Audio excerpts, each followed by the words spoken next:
Hello, everyone. Welcome to City Hall. All right, we are here today to get started doing the people's work. Call the meeting to order at 1 o'clock. Madam Clerk, can you please call the roll? Mayor Williams. I'm here. Mayor Pro Tem Middleton is requesting an excused absence for today.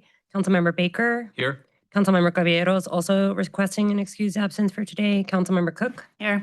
Councilmember Freeman. Present. And Councilmember Rist. Here. Thank you.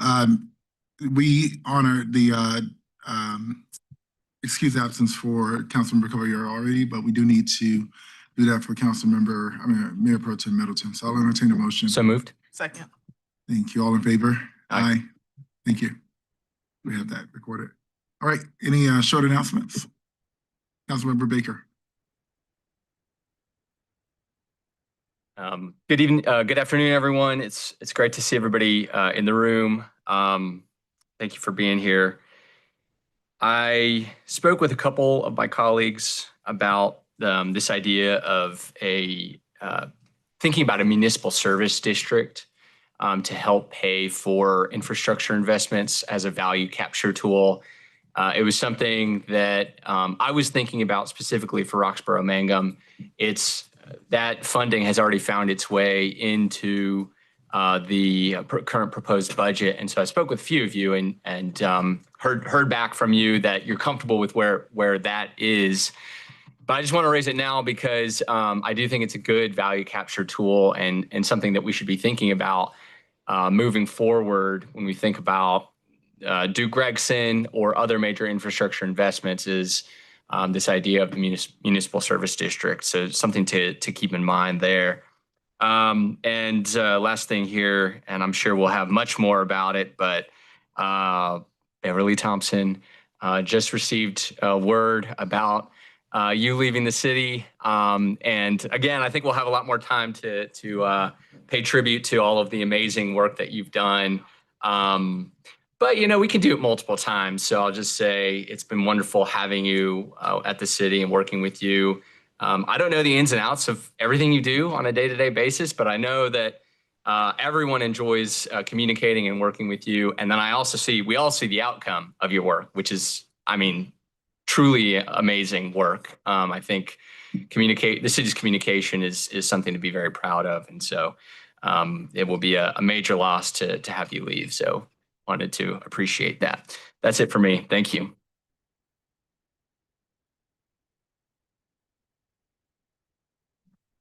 Thank you. Councilmember Cook. Thank you. Good afternoon, everyone. Thank you for being here. Thank you to Councilmember Baker for those announcements, and also want to express my gratitude. I, as a person who is extremely inept at online everything, am always so impressed with your videos and the quality of just all of the things that go out. It's always approachable. It's always very clear. And I think that the communications piece of the city is so important because folks come so often for information, and you've just done such an amazing job making that accessible, making that clear and also beautiful, nice to interact with, which is great. So thank you so much for your service. I have quick announcements. One is that I had the real pleasure of doing a ride along yesterday. So I got to spend the afternoon in a garbage truck on the streets of the city of Durham with Anthony, who has been with the city for 10 years. And it was just incredible. I had an amazing experience there. I also thought for 1 second that he was my person that did my route. He was explaining his Thursday, and he ends one street shy of mine. So my plans to put out a Hello Anthony sign are dashed. But yeah, it's incredible the amount of things that you have to be aware of in driving this truck. It's just one person doing an automated arm. And it's you have to be perfectly parked. In order for the arm to pick up the trash bin, you have to be watching your little camera to make sure that the trash is getting compacted in all the right ways. You also have to be driving, and we know how these roads be sometimes, and people are out there walking their dogs that are barking at the truck, and then they're pulling around trying to move, and then there's the one person who didn't put her trash out on time and she's running out trying to catch you, and it's just chaos.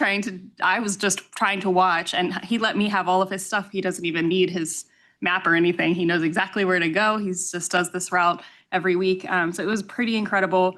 And a thanks also to Carlos, who organized that for me and took me out to the truck midday. So that was really fun. and really important to learn about. And then my only other thing is that I have an ask of my colleagues. I'm going to do that in other matters unless, Mayor, you want to do it now? Okay, yes, I'm going to do it now. So colleagues, I haven't spoken to you about this in advance of this meeting. My apologies, but we've talked about it several times in the past. There have been folks in the community who have asked for research done on what a wildlife feeding ordinance would look like. I don't have anything to put in front of you today, but I just wanted to go ahead to allow city staff to look into what that might be like, where it might live. And if that is okay, would love a thumbs up from y'all on that. Cool. Thank you. Those are my announcements. Thanks. Thank you. Councilmember Freeman. Oh, good afternoon, everyone. Just two main things. Definitely a thank you to Ms. Thompson. And I just wanted to share. So yesterday I had the chance to be with Bike Durham for the Ride of Silence.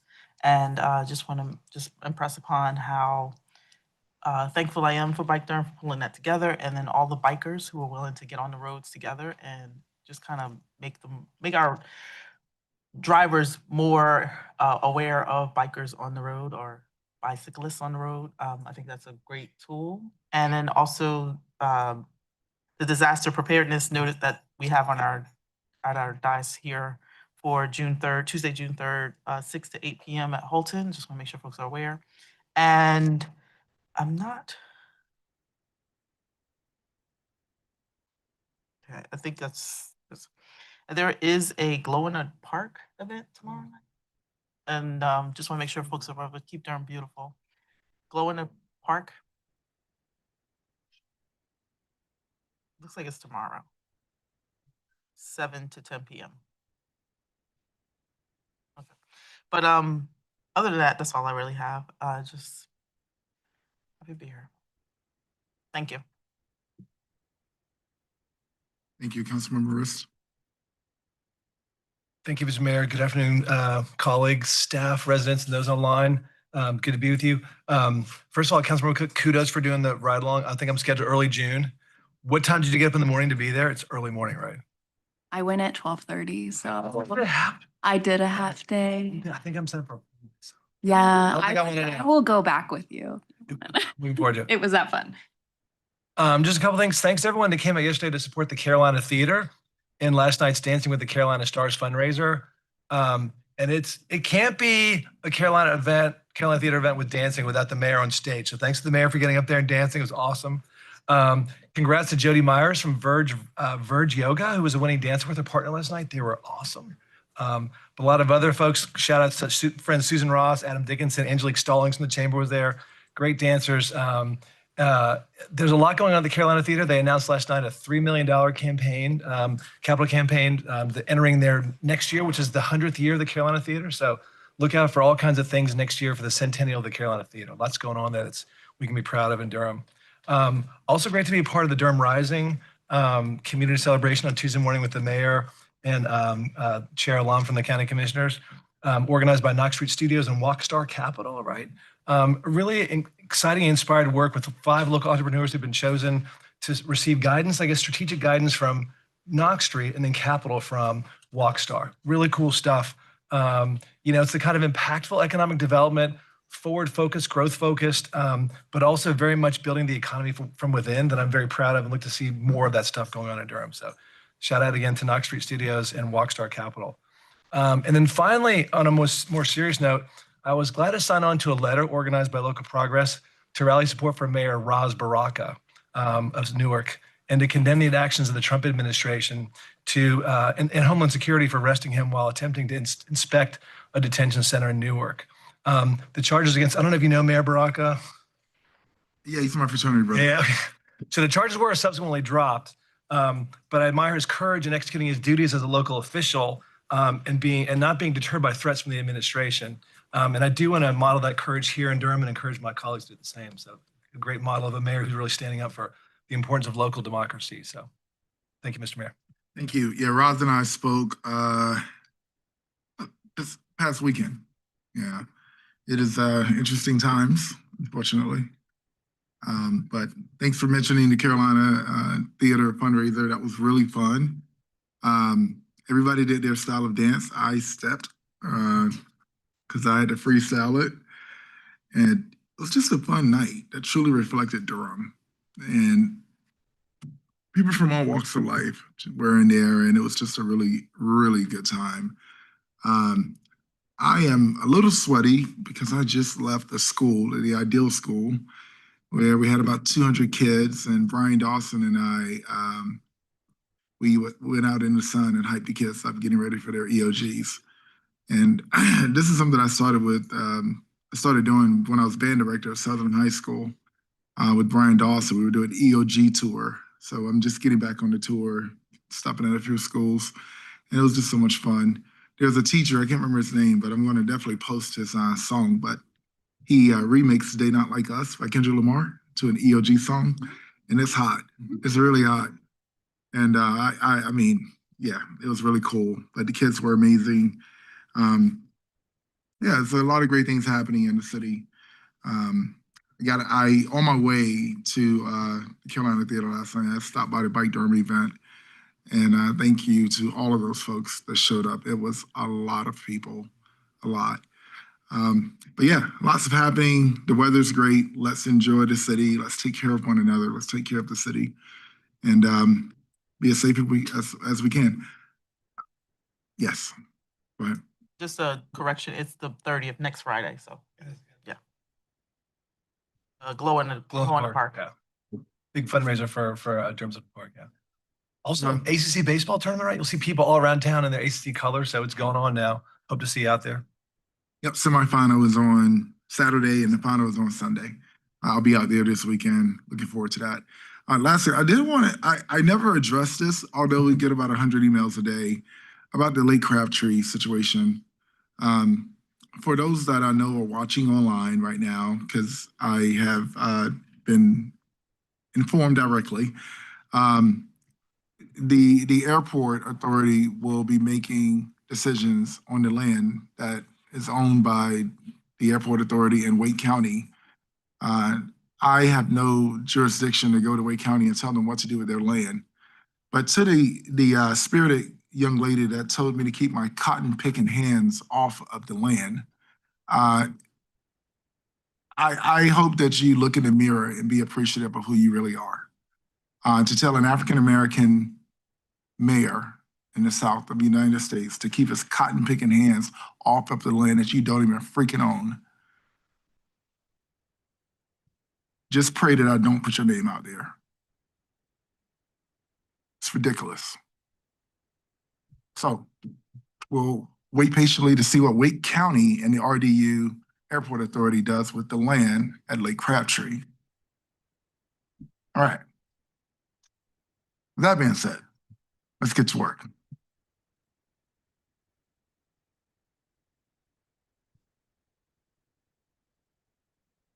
That cotton picking hands.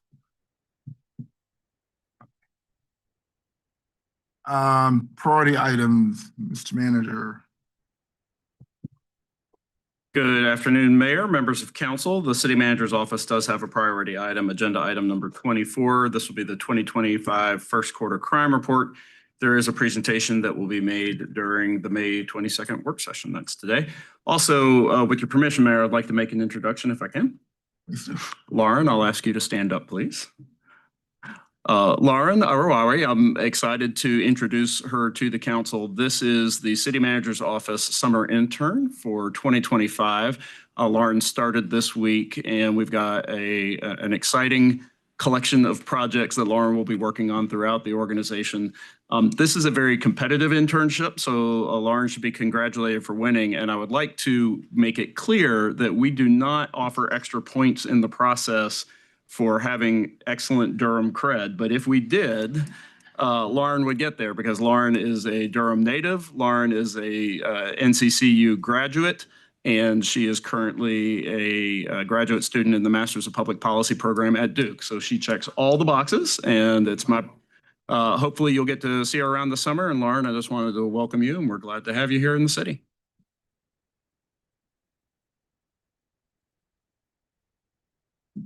You are truly a Durhamite.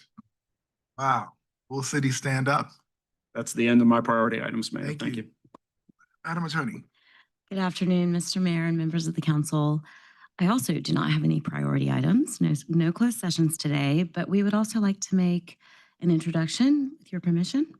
And I'm going to let Senior Assistant City Attorney Carlos Hernandez make that introduction. Oh, are these the guys I almost hit with my bike? Yes, Your Honor. They are. Sorry, guys.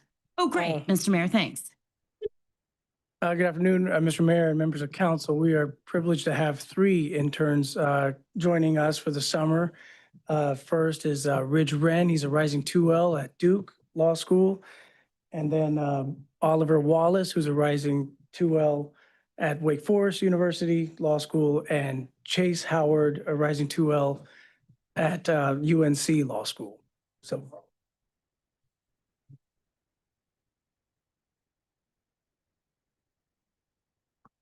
Snap. So is this an attorney's like wardrobe? Because Councilmember Cook has the same shirt as you. Noted. All right, Madam Clerk. So I assume a 2L is a second-year law student? Oh, no, the legal, yeah, so 2L would be second year, yes. gotcha, So we have a rising 3L and 2 rising 2Ls. gotcha, thanks. All right, you guys look like you survived. All right. I hear 1L is the hardest. All right, Madam Clerk. Yes, well, good afternoon, Mr. Mayor and council members. I have one priority item, and that is item 14. That's the Mayor's Committee for Persons with Disabilities appointments. That item is requested to be referred back to our department for recommendations. I also have announcements from our boards, committees, and commissions nominations. I have 6 items that don't have a majority nomination on them. So, And I have 2 things to talk about with 2 different ones of those. The first one is the, I'm sorry, one second. The Human Relations Commission. One of the folks who was a prior appointee has actually resigned as of this morning. I just got that resignation as of this morning. Okay. So I told Javon, who is the resource person on it, to just put the vacancy up, and that you will only have 4 nominations instead of those 5. Okay. And then the other one is number 12, the human relations, I guess. It said Scott Rommel was said to be reapplying, but he was not on the attendance list. So when we receive attendance reports, we do them on a calendar year and a fiscal year basis. So the most recent one that we have is from the calendar year basis. So there is there might be a chance that he was appointed at the end of December and he's attended, and he has attended from January until now, and then his seat was up for reappointment, and that's the reason why he wasn't listed on that attendance report. Mr. Mayor, I can give you the ones that I do have majority. It says it's 6 of them. 6 of Can them. we just move them to GBA and Oh, yes, I can, items 4, 7, 8, 11, 12, and 15. I don't have 4, 7, 8, 11, 12, and 15. I do not have a majority vote for.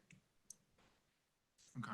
And I can create a new form, but I'm happy to announce the rest of the nominations. please announce the rest? I'll request that they move to GBA and resend the form. Sure. So, okay, so I will start with item number 2 for the Workforce Development Board appointments.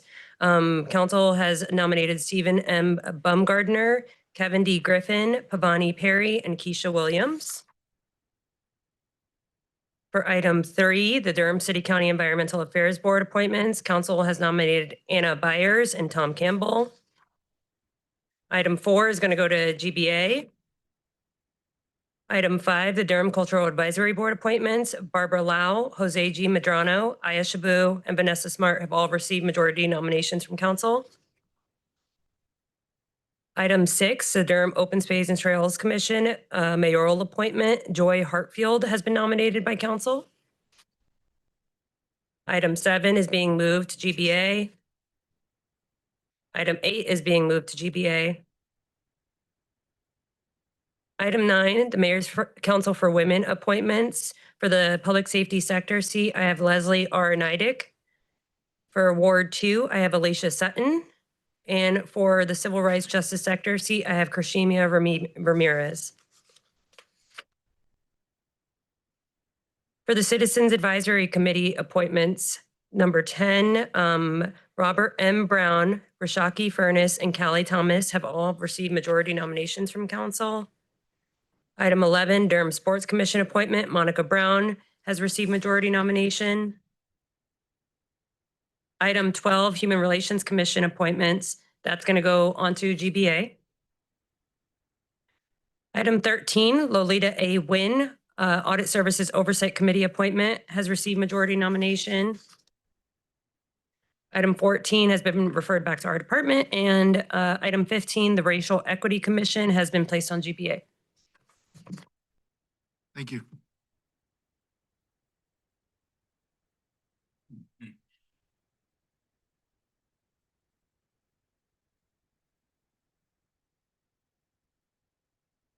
All right, at this time, Mayor, can I ask for a clarification? Can I just, I want to make sure for when we settle the agenda that the confirming the items that are on GBA is going to be 4, 7, 8, 12, and 15. I originally had 11. I wasn't sure if 11 is on there. 11 is also on there. It should be 6 in total. All right, so 11 is on GBA and 14 is referred back. That's correct. Great, thank you. keep track. All right. Thank you. All right, so at this time, well, you have to help me out here. Go ahead and read the consent agenda, then I'll come back up to citizens matter. Item number 1, approval of city council minutes. Item number 2, Workforce Development Board. Number 3, Durham City County Environmental Affairs Board appointments. Number 4, Durham Open Space Trails Commission appointments. Number 5, Durham Cultural Advisory Board appointments. Number 6, Durham Open Space and Trails Commission mayoral appointment. Number 7, Durham Planning Commission appointments. Number 8, Durham Board of Adjustment appointment. Number 9, Mayor's Council for Women appointments. Number 10, Citizens Advisory Committee appointments. Number 11, Durham Sports Commission appointment. Number 12, Human Relations Commission appointments. Number 13, Audit Services Oversight Committee appointment. Number 14, Mayor's Committee for Persons with Disabilities appointments, which is referred back. Number 15, Racial Equity Commission appointment. Number 16, Video Inspections, Construction Drawings, and Driveway Permits Revenue Performance Audit, April 2025.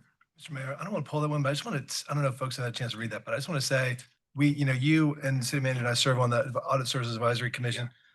We see all these audits. This was a pretty wonky thing, right? You see the item, video inspections, construction drawings, driveway permits. It's all about cash receipts and revenue collections. The audit found no findings. And usually when we have audits, they usually find something, our audit services team is really good. The fact there are no findings just points to like really high quality execution. This is kind of the nitty gritty of local government. So I just want to shout out to the Public Services and Engineering Division for great work on that. So thank you so much. Great job, team. All right, number 17, permit to amend the fiscal year 2024-2025 budget and other capital project ordinances. I'm gonna pull that one.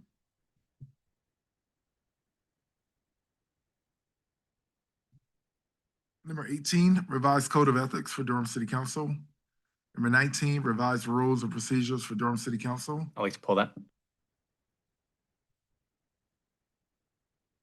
Number 20, contract with Contact Systems Incorporated for audio visual maintenance and support for council meetings broadcasts. Number 21, 2025 City of Durham disparity study. Again, this is really important work. Glad to see that's going forward. Number 22, heating, ventilation, and air conditioning, HVAC, preventative maintenance service contract with Brady Trane Service Incorporated. I'll pull that one. Number 23, amending the rules and regulations for administering the non-discrimination ordinance of the City of Durham. Number 24, 2025 first quarter crime report presentation. Number 25, contract for pre-employment psychological testing of police sworn and non-sworn applicants with the FMRT Group LLC. I would pull that one in combination with number 26 as well. 26, contract for post-hire psychological services for police employees with Richardson Martin Incorporated, DBA Minology, which is also pulled by Councilmember Cook. Number 27, contract with Powerhouse Recycling Incorporated for electronic equipment recycling services. 28, contract with the Spyglass Group LLC for audit of city's primary telecommunications services accounts. Number 29, second amendment to the service contract with Securance LLC City Contract number 17491. Number 30, 11th amendment of annual support agreement and license agreement for Munis Software. Number 31, construction of a metal pole traffic signal at South Roxborough Street and Ramblewood Avenue and Murray Massenburg School entrance. Number 32, purchase contract for the repower and refurbishment of Go Durham buses. Number 33, award of bid term contract for Caterpillar methane engine blower from Gregory Pole Power Systems. Number 34, amendment 1 to professional services contract number 20472 with HCR Engineering Incorporated of the Carolinas for per in polyfluoroalkyl substance consulting support. Pull that one. You don't pull it? Okay, yeah. 35, fiscal year 2024-2025 third quarter financial report presentation. And then 36, public hearing for the city manager's proposed fiscal year 2025-2026 budget and fiscal year 2026 through 2031 capital improvement plan, CIP, which will be formality here. Number 37, it's a citizens matter with Gwen Silver.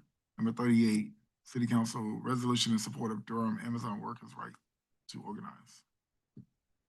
All right. Let's see.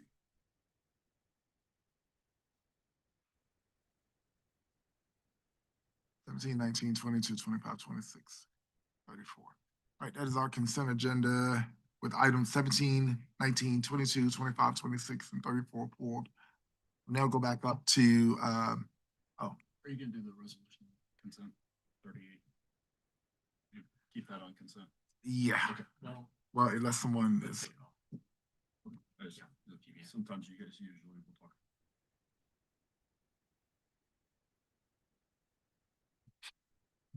all right. So now these are all the items that are pulled. I'll go back up to citizens matter, which I have, let's see, a few online speakers.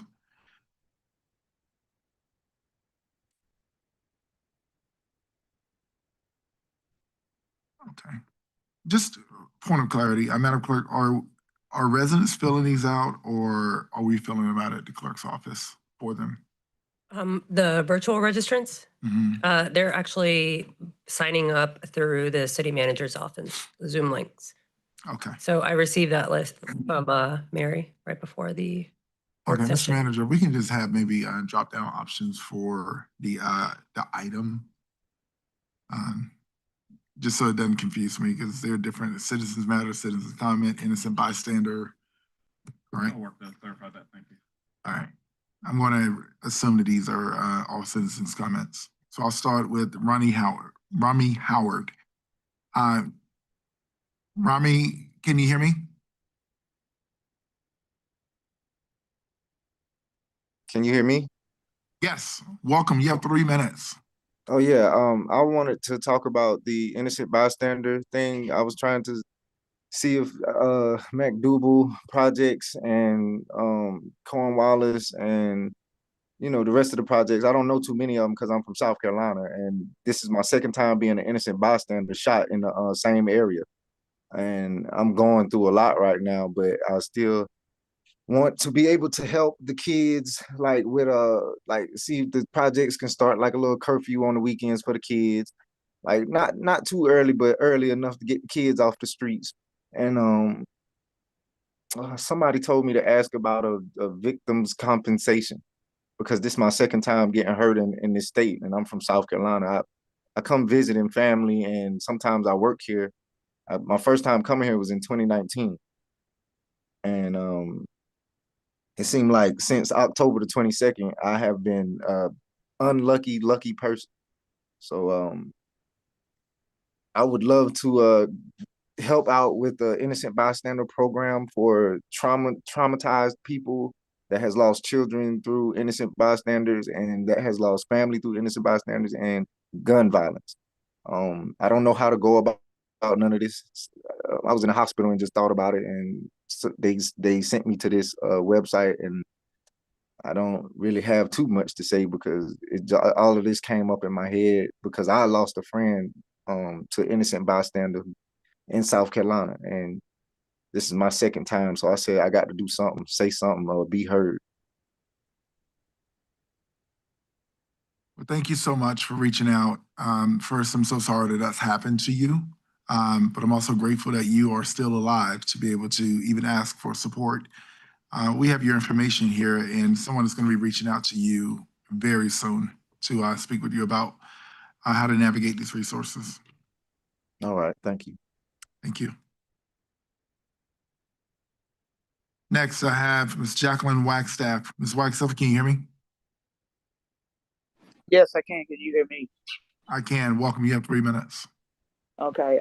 First of all, I have to start off by thanking Councilman Baker and Councilwoman Freeman for actually addressing my issue that I brought before this body 2 cycles ago at the work session. The issue that we've been dealing with in my community has been an issue that on the books say it should not be happening. We have trucks that are parking on our street. We have a school here, and we did clear up the box truck convention because the family that was running the business, the commercial business out of the home, they actually moved. So that took away the box trucks, but we still have the 18-wheelers that are parking on our street. And Councilman Baker, as soon as you contacted the department that needed to be contacted, they contacted me, and they did send someone over to, I guess, try to catch this person that parks on our street every day. And that person came, but they left before. And I've told them that if you want to get these people that are illegally parking on our block, it would have to be after 5:30. So I know those are the hours that staff would be off, but we have to do something about this because, like I said before, if I was calling from Crosdale, this problem would have been eliminated when I made the first call. But it seemed like I'm not getting any way on removing these trucks off our block. They're tearing our street up. You know, I wanted to know how much of that $200 million bond money was going to be put into these sidewalks and streets over here in this area. But I'm actually, at this point, I guess I'm just going to call up one of those investigative reporters and see if they can look into what the policy is and why the policies don't get enforced that are on the books. Even with the chicken ordinance, we have a policy about roosters not being part of that. But everywhere I go in Durham that a person in the city has chickens, they have roosters.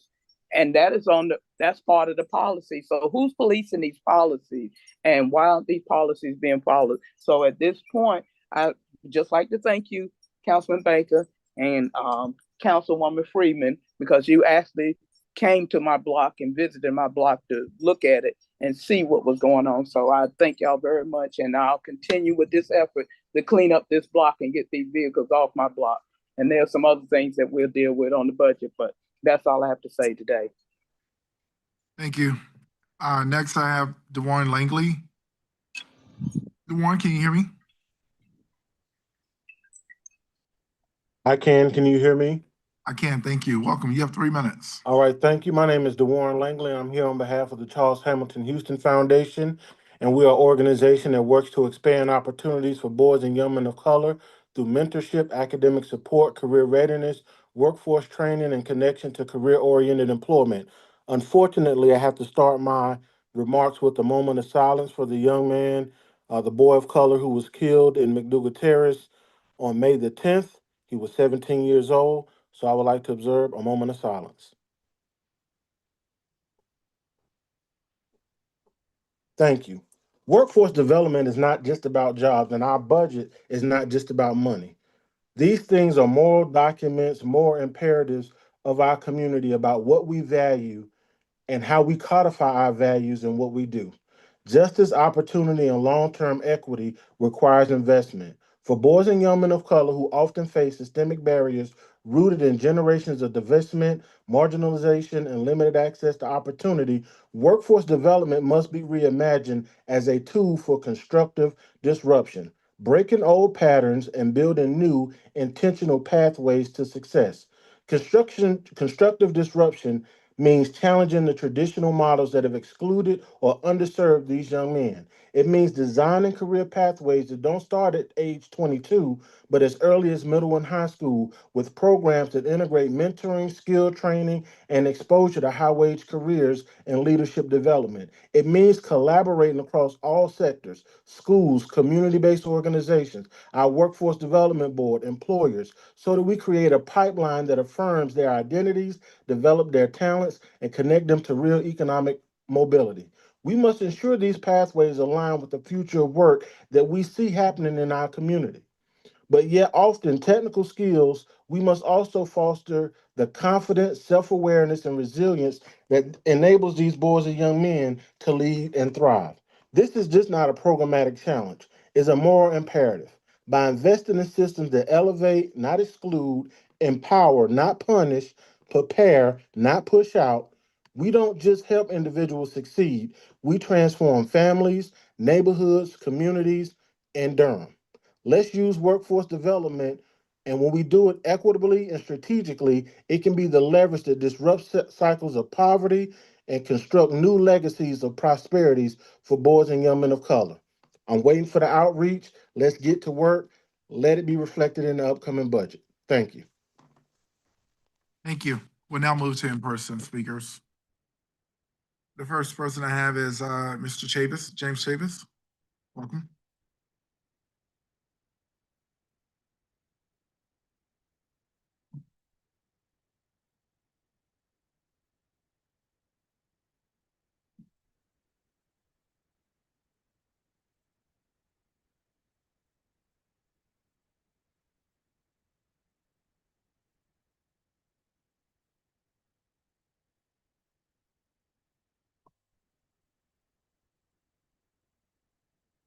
Welcome, Mr. Chavis. You have 3 minutes. Good afternoon to all city council members, mayor, and others. I'm the PAC co-facilitator for District 1. Ms. Burris, who's a part of District 5, will not be here today with me. But as you know, we have been acting and trying to get the city of Durham to sign off on our proclamation for disaster preparedness go forward. We will continue as a community to do this. And we're going to continue to do it until the city decide they want to be a part of it and until the school board. The county has signed off on it. They signed it, took them 1 day to do it. And I thank them. But I come to tell you, on Saturday, June the 28th, 2025, we will be having a peaceful standoff to bring the city, the county, and the city, county, and school board connecting together to help us get our city of Durham resident ready for a disaster if something to happen. We don't know what kind of disaster will, but if these people and you all help us to get them start preparing for one. As you may know, Ronald Graphic just had one last week, and they are in disaster. So what are Durham going to continue to do? Wait till disaster come and not let the citizens of Durham know anything or help them start preparing or give them some information? So on the 28th, I'm asking all you city council members, the mayor, join us in that peaceful standoff on the sidewalk. We're not going to block the street because we got a fire station right there. Please join us. Help us to let other folks know we're in consolidation with everyone to please get people ready before a disaster come. Because as you know, 2 weeks ago, once again, my lights went out. And it was at nighttime. And I got a generator, but I could not get down there and hook up my generator. So I had to call my sister, and she came. See, these are the things people need to know and understand. But where was Durham, as they say, when our lights went out that night? Where was you at? Was your lights out? So think of others, especially the least of us, to help us to understand our great need for the city of Durham. Put your foot in the ground and make it work for everyone. Thank you. Thank you. Mr. Chambers, real quick, what was your request again? My request is for you all to come to our 28th, on the 28th. No, that's the event. You said there was a proclamation or something? Yes, a proclamation. Okay. Okay, yeah, because I haven't seen anything, so, Well, I'm sorry you have not seen it, but it has, I have been okay, up so here. if it's online, then it'll get to me. I haven't seen it yet, so, Diana has it, okay, gotcha. Thank you. Thank you. I didn't want you to think that folks just aren't responding. Well, the only thing I can go by is I have not gotten a response. You All right. understand? Yep, same here. Thank you.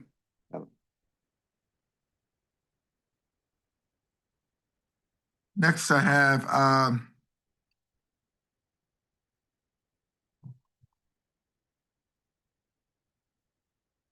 Italio Medelius. Italo, okay, Italo. Welcome. You have 3 minutes. Hit that button there on the right, on the platform with the microphone. There you go. There we go. Can everybody hear me?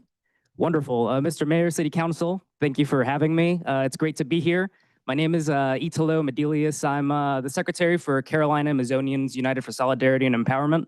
I also sit on the Durham Workers' Rights Commission. And I'm here to speak in support of a resolution that was kindly introduced by Councilmember Baker. And we passed it in the Durham Workers' Rights Commission unanimously to see if the City Council would consider it. This resolution is mostly to support the organizing of Durham Amazon workers. I don't know if you all have heard, but a couple months ago, we had an election in Garner at the largest Amazon facility in North Carolina. And it was a loss, but we did get about 822 workers to support us. That was about 10% more than what happened in Bessemer, our great friends at Bessemer.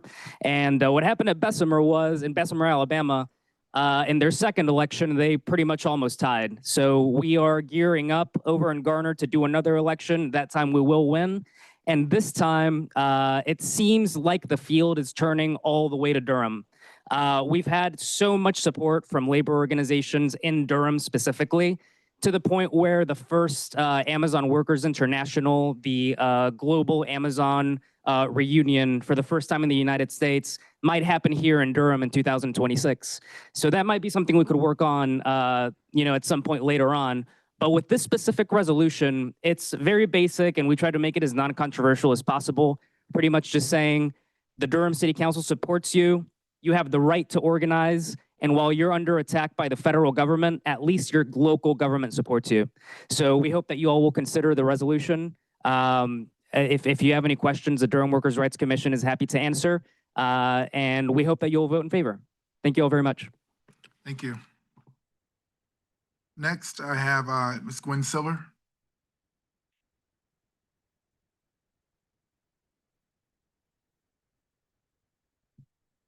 Welcome, you have 3 minutes.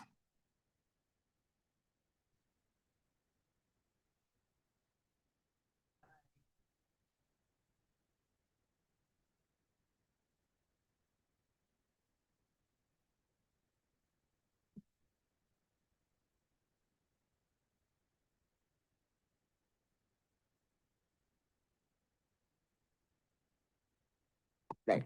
Okay. So I'm here again to also, not again, but I'm here to speak on box trucks parked in our community. And I understand the frustration that Jackie had because we've gone through it pretty much for about 7 years. We started with commercial vehicles, 18-wheelers. This is our history that goes back to 2018. And in 2019, I sent an email to Zepeckis, our captain, for help, and we got no response. So I'll leave this for the clerk and you can read it. Then in October 30th of 2024, I sent another email to Captain Zepeckis asking for help, and he said he would talk to his staff and see if they could address these concerns and see if there were any violations. We got no response. That's the only response we got. So I will leave this for the clerk. And this is the code that we sent when we began to write to 18-wheeler companies like Mayflower and J.B. Hunt, Napa, and all of those. That's how we got the biggest response, because we wrote to the corporate offices, and they are the ones that got on their drivers to get out of our community. So you already have this, but I'll enter it again. Well, I think from January until April, we were working with Neighborhood Improvement Services, the planning department, and with the captain with no results. So on April 29th, I sent an email to Landis when those four box trucks that you saw were lined up, and the person who lives on that street sent it to the board, the HOA board, and I'm a member of the board. And I said, Landis, my community and I are very unhappy with the 0 results of this complaint to the city that started in 2024. I asked Landis this question: is planning department waiting for the street to become a truck stop? And to Captain Zepeckis, I asked, are you waiting for this area to become criminal activity? In the final analysis, my community is not interested in activity. We want results. I'll enter this.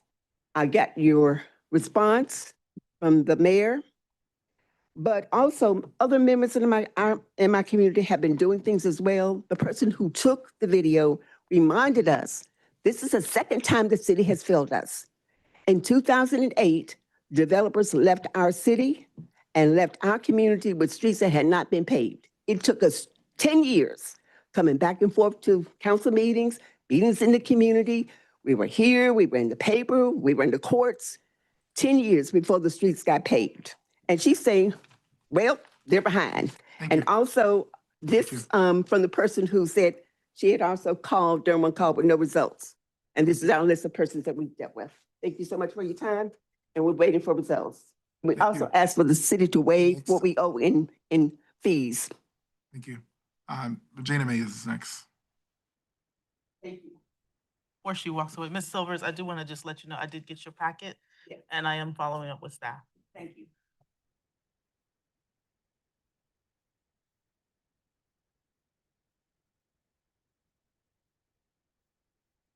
Welcome. You have 3 minutes. Good afternoon, Mayor, all presiding council members and staff.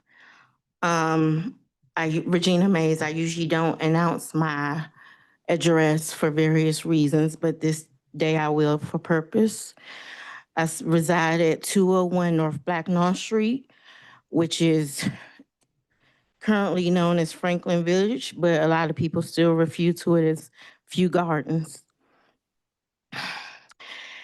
On May the 4th, we usually have gun violence in my community, but that changed mine and my family's life in a great way. There was a young man murdered, 16 by 15-year-old is how the news highlights it. I came to you all not with blame, but a sense of urgency and asking for respect. Because the strategies for community engagement centered around housing and such violence is not working. I'm not saying that there are not solutions, but I'm saying that we have to have a different approach to solutions. I realize as you as a council and city manager are currently reviewing budgets and have decisions to make about funding, from everything from bike lanes to very essential salaries. And I'm sorry, I don't even like having my back to you all as I speak. We need a different approach that is built on true collaboration. I have attended multiple meetings centered around violence, but yet to see any property managers in a room. A lot of residents do not show up because they do not feel heard and seen. And though my son is the one that made that call to 911 on May 4th, because the young men that were with the deceased could not even speak clearly, think clearly, or anything. My 24-year-old says that he does not want to attend meetings that speak about it because he feels like it will be no change. My 13-year-old lost her childhood friend that day, and it was on the same day as her dad's death anniversary. As I received a call from my son from returning from celebration of life for my daughter's deceased father, I panicked, not knowing if bullets had hit my house, if any other of my sons was injured in this situation. All I knew was I was pulling up to yellow tape where I could not park even at my back door. Thank you. Sorry, the kids have to go through that. It's my final speaker. Colleagues will now move to the pulled items. Item number 17 is the first item.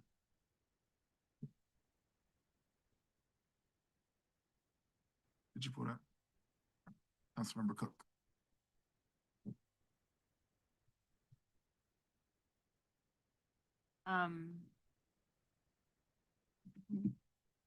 This is the budget amendment and capital improvement. No, you're okay. Yeah, I just had a couple of quick questions. I guess the first one is that the dedicated housing fund budget increased from 21 million to 27, and the debt service fund from 57 to 70. Both of those are like 20 to 25% increases, which were noticeably larger than the other increases. So I was hoping you would just speak to those quickly for me. Sure. So Christina Reardon, Budget and Management Services. So the debt service amendment, it includes a transfer of some interest income from our capital improvement plan into, as well as a transfer from dedicated housing fund. So that is, some of that is going into both of those funds. So I read that, and I noticed that in the memo, it states that there's money moving from the dedicated housing fund to reimburse debt service, but the expenditures increased in both of those. So I'm just curious, the way that the memo read was that money was moving around, but it's not what the numbers looked like. So can you explain that a little bit more? Sure. I think, and I'm gonna look to our, Matt, do you have some information that we can share with Councilmember Cook? Okay. And I'm going to have Tim explain some of what's going on with those funds. I think we have, my understanding is that the capital improvement plan has extra interest income that is going into those funds. So that's why they're both increasing. And then there is a transfer from the dedicated housing fund to the debt service fund to pay off some debt service. That your understanding as well too. Hello, Tim Flora, City Chief Financial Officer. So yes, Director Reardon is correct. So what we're doing is has been interest income accumulating in our capital projects fund. And so really what it should be doing is it should be accumulating in our debt service fund. And so what we have done over the years, we've been accumulating that interest in there. And so what we're trying to do is, because the capital project fund is where there are projects, the actual funded projects, that money should be sitting in our debt service fund for actually when we decide on our capital improvement plan. So really what we're doing is we're just shifting some reserve funds that were sitting in the capital project fund over to the debt service fund for future allocation for capital projects. That is for the CIP piece of it. For the dedicated housing piece of it, those property tax revenues are coming into the dedicated housing fund, yet we have funded the housing bond in a different fund. So we're just moving those funds over to where the debt service is being paid. Okay, I thought it might be bond related. So, but I'm just curious, like we knew where that money was gonna be. I know we normally see amendments, but I'm curious about why we're seeing such a large transfer this late in the year. Like why we didn't account for it being, or why we didn't move it sooner, or why it's being moved now, I guess. So sometimes this is kind of our cleanup amendment. So we often do kind of things that we find out, that we are, that we may not have anticipated when we pass the budget, or, things that this is the time of year where we kind of make those transfers before we start a new fiscal year. Do you have something? Sorry. And sorry, for the dedicated housing fund as well, that the housing bond proceeds were done since last year. And so this is the first debt service payment that we are actually making on those, on the housing, the affordable housing bonds. And so that is why we're now making why we moved that money over. Wait, sorry, say that again, because that bond is finishing up next year. So the bond is finishing up, yes. Those projects, all those bond projects are, but we have not gone out for we've not issued all of the tranches of the dedicated housing fund from the bond revenue. So we just went out for one tranche of that bond last year for those projects. And so we're just now seeing the debt service for that. The project had been going on for years, but we have been cash funding those projects. Now, we had the funds to cash fund them. Now we went out for the debt proceeds so then we can reimburse the city for those costs. I see. Okay, that is helpful. Thank you. I think those are all my questions. Great. Thank you. Next up is number 19. Councilmember Baker.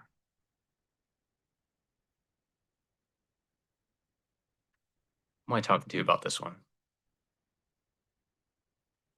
I just wanted to confirm a couple things, literally two things. One is so in this draft, and I know that y'all have been working on this for a while, for this draft, for introducing a new item, a council-initiated item, we're now saying go to Mayor Williams first and then bring it to the full body, right? That's the one of the changes.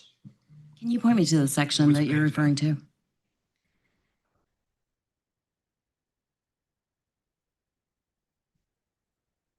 This would be, there's not a page number on it. It's D. Paragraph 4, council member initiated agenda items. Yes. Okay. And so your question, I'm sorry, Councilmember. So I just want to confirm that that's a change from the existing rules of procedure is now we go to the mayor first before we bring it to a work session to get kind of 4 thumbs up from council members. Yes, I mean, in the current procedures, it's not set out with this level of specificity. So this was an attempt to try to clarify and create more distinct process, because I think, up until now, there hasn't been a distinct process. And so things have kind of come in differently every time. And it was just an attempt by the procedures committee to systematize it. Okay. And I think what we're also trying to do is we're trying to better, as we're shaping the agenda, trying to better streamline from the presiding chair, whoever that presiding chair is at that point in time. I think that was some of the conversation around it. Just streamline it. The manager and I go over the agenda as we're setting it to bring before the council. So basically, it's, you can always just mention something. Like when we were walking in here, Councilmember Cook said, "Hey, I want to talk about." Did you talk about it, by the way? Okay, yeah. And I was like, okay, great. So right now, I just kind of like acknowledge it, but this would now start being added to the agenda. My staff would basically provide this to the manager's office as they're building out the agenda. And these also are guiding procedures. If something comes up, then it's also like, hey, I want to bring this up. We'll still acknowledge that. And then the second question I have is, in the current rules of procedure, there is a provision that allows for introducing an item during a city council business meeting that can be voted on. It would need 5 votes, and we are removing that. And can I just, we haven't even used that, so it hasn't been abused, but it does seem like something that could be useful to keep in our back pocket. So I was just curious about the thinking behind why would we remove that? You would have to ask the council procedures members, the thinking. I am just the scribe for the most part. So in thank you. In the current procedures, we have a provision that allows for introducing an item day of in the meeting that would need 5 votes. We haven't used that. I've never seen a council meeting where it has been used, but it seems like something that would potentially be useful to keep in the back pocket if there were something that we needed to do urgently. So I was just curious about the reasoning. And obviously, since we haven't used it, it also has not been abused in any way. So I'm just curious about the reasoning why we would intentionally get rid of that provision.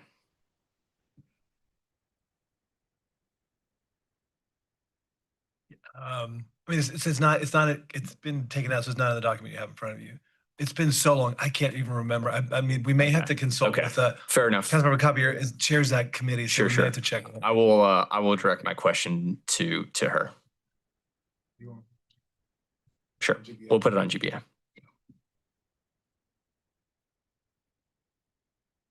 I'm good, thank you. All right, thank you so much. All right, Councilmember Cook, 122.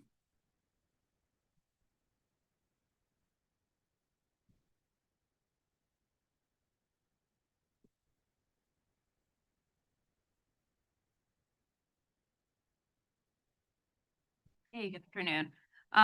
Okay, so a few questions on the HVAC preventative maintenance. The memo says that this is an annually recurring cost, but then it also states that moving this to a contractor will free up time. So has it previously not been done with a contractor, or is it in fact an annual recurring cost with a contractor? Good afternoon, Mr. Mayor and council members. My name is Roger Thomerson. I'm with General Services. We asked for these funds last year and you graciously gave us those. This is, to answer your question, this is the first time we are using a contractor. We asked for the funds to create that pathway to supplement our in-house efforts based on the technology, the new technology and things that we are just not as up on with our staff. So it is a new program.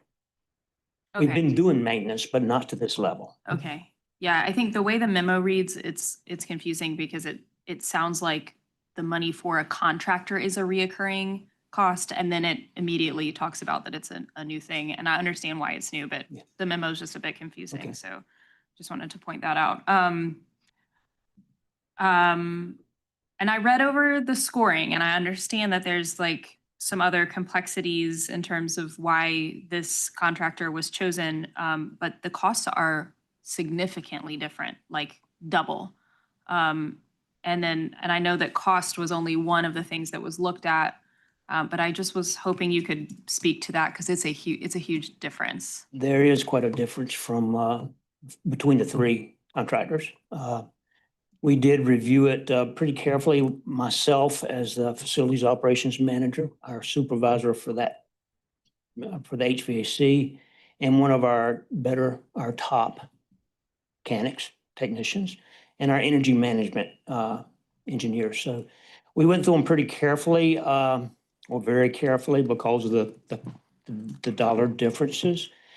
To be quite frank, one of the vendors just really seemed to miss the mark all the way around. And then the other 2, there's still a difference between them. But if you look at we paid a lot of attention to the staff, the experience level of the staff, the amount of staff available to us for the program. And quite honestly, there's also between the top rated and the next one, they do work with us as the city, but we have had historically very good luck with our choice So unanimously across the board, that's kind of where across our panel, that's where we landed. Okay, thank you. Yeah, I mean, I saw on there that they had a long list of resources and their scope was more detailed, so. Right. And I totally understand that these are just numbers that folks send out and we have to know Right. What those are actually gonna look like, so that makes total sense to me. My last question is about the financial impact analysis, which is quite different than the projected cost that was received in proposals. Is that just an allowance for the potential additional services that makes that go? I mean, it goes up like 4 to 5 times. It is, first, the numbers came back better than we kind of projected. But that is, the difference is we were trying to build in an allowance for the things that we know are going to come out of this. Most of our equipment has got quite a bit of history. And so we know we're going to run into some of that. So we were trying to build that allowance in to improve and extend the life of the equipment. So when you're saying the numbers came back better than projected, that was the proposals that you received That's lower correct. than Yes. we had initially? Yes. Okay. But we know because we hang out with our machines, what Yes. might need some repairs Yes. that are heftier than just the maintenance. Okay. Yeah, there's a lot of history there. Yes, understood. Okay, thank you. Those are all my questions. Thank you so much. Anyone else? Thank you. Thank you. Item number 25.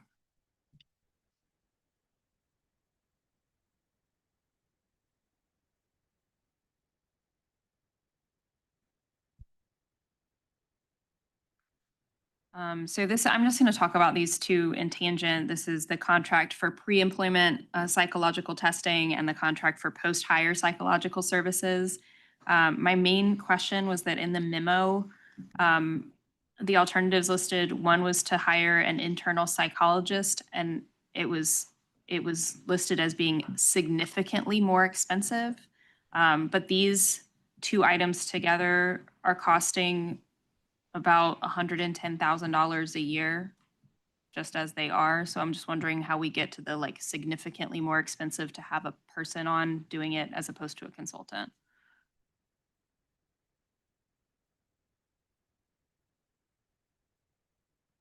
Sorry about that. I saw 5 other people come up here and do that, and I still didn't turn it on. Good afternoon, Mr. Mayor, council members, and City Manager Ferguson.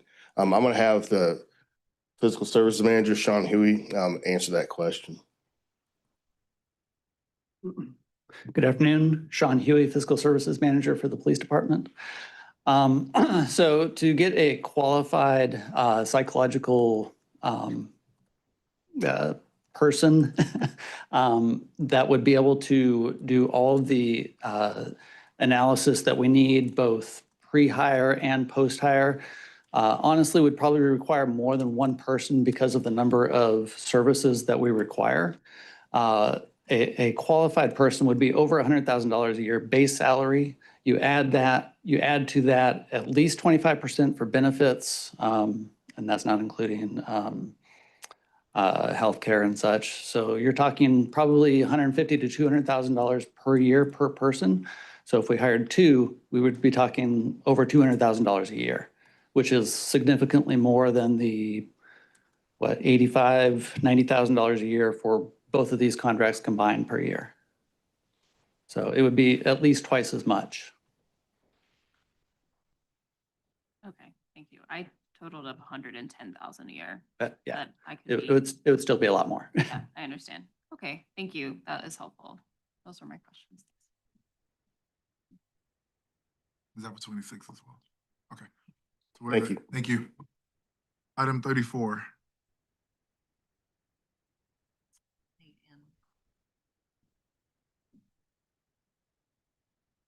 This is council members Rist and Baker.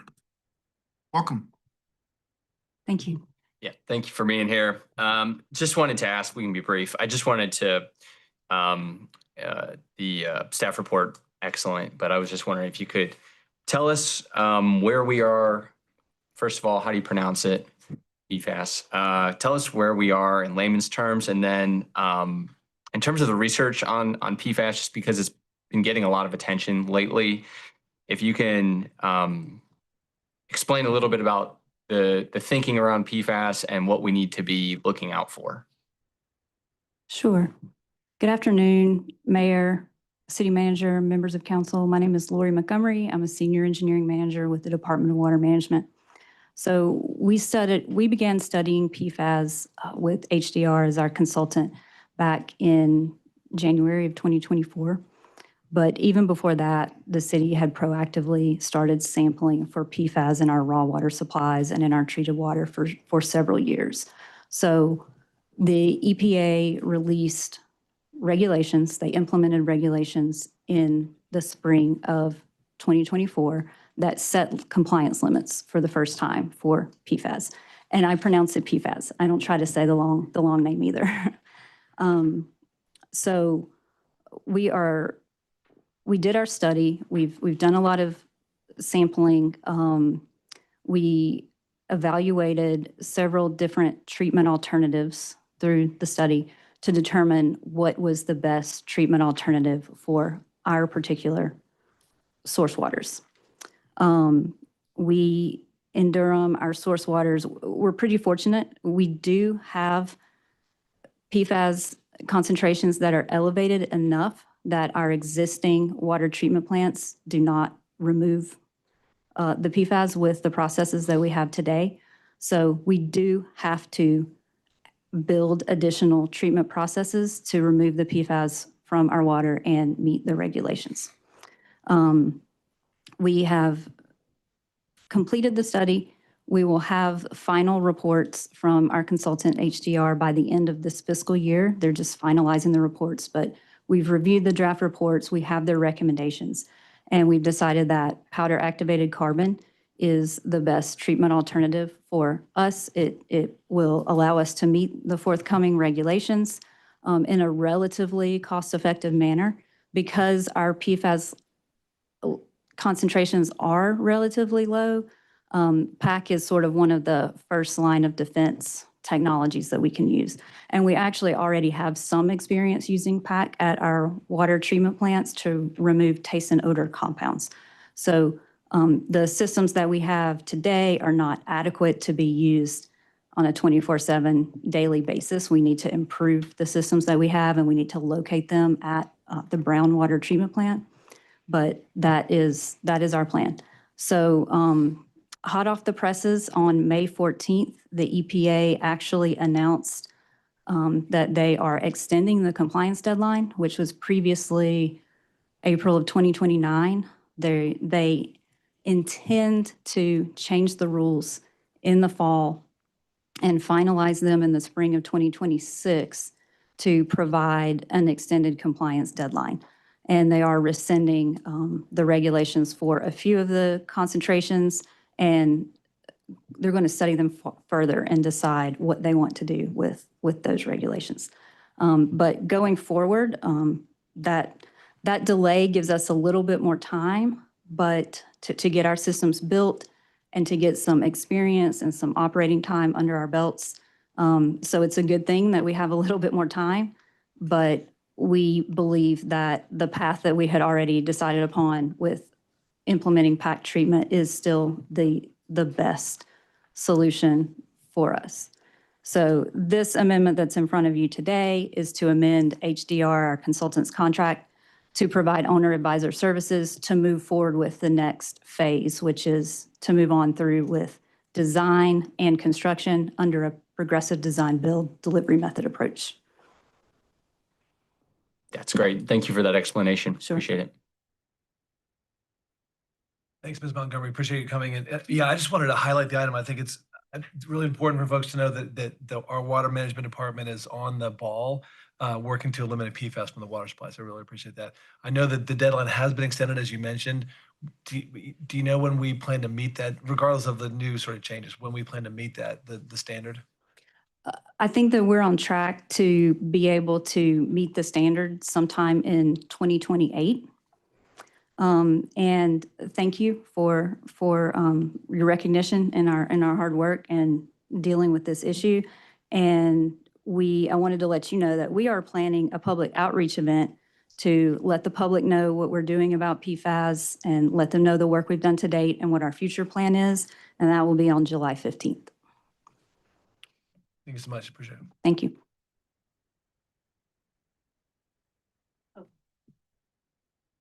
I'm sorry, I'm sorry. didn't want you to walk away Sure. without addressing. Is there a way to eliminate PFAS in the water supply? There are, I just want to make sure that there's clarity. the technologies are evolving. The technologies that exist today vastly reduce PFAS. Some of them will completely eliminate PFAS. There are destruction technologies that are still being studied. But there are, one of the nice things about us having a little bit of additional time and us starting with this PAC solution to meet the regulations that will be in front of us in 2031 is that that will give us a little bit more time to continue to study some of these evolving technologies. The technologies are evolving quickly, and I think that we will continue, even after we implement PAC, to study, and as regulations evolve in the future, 10 years from now, there may be very different technologies that not just remove the PAC and sort of trap it in a media that we then have to deal with that media, but fully destruct PFAS. And that would be phenomenal if there is a way to create the destruction of it. What I want us to take a step back from is just to know what PFAS actually is for folks. I know the polymerful, like all of that sounds very difficult, but it's really clear, like all of your water protection chemicals, all of the, the Teflon, all of those things that are in the water now, you just want to be mindful that you're using water that does have PFAS, and how we're working to eliminate or decrease the parts per billion, because that's what we know will have an impact on a human's system, is really a proactive approach. But folks have got to be more proactive on the personal side as well, and not using all of those types of chemicals that end up in the water, especially just kind of like that runoff in and of itself is where it's coming from. And so I just know that it's a collective issue, and it's also an expensive issue. And so I just want to make sure I didn't miss that. It's an excellent point, and that is a lot of the education that we hope to start doing. PFAS is a group of hundreds and probably thousands of synthetic chemicals that are in our environment, from things like firefighting foams, waterproofing materials that are used to make our raincoats and water repellent clothing, even food packaging has PFAS. It's in everything. It's in a lot of things that we use in our home every day. And those are actually very little of the PFAS that we are ingesting is actually coming from the water supply. People are more exposed through some of these other pathways that you mentioned. But we have Kate Keenan here from HDR Engineering, and she is our technical expert on PFAS. So I will, if there's anything else you would like to add to that, Kate will be able to answer those types of questions. Are you good? Do you have any other questions on them, or? If there's anything you would like to add, I think you covered it fairly well, but I know that it seems very far away from where like the average person, average resident is, and I just want to make sure that they're not like abdicating their role in what happens with PFAS. We'll make sure that we continue to pass that message along in our educational materials and the sessions that we'll be having. Thank you. Thank you. Thank you all. All right. To our presentations. Which one?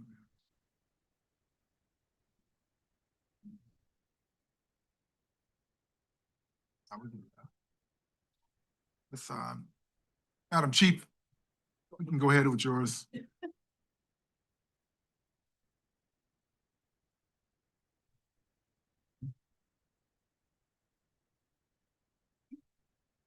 We could have rock, paper, and scissors for it. It would have been fine.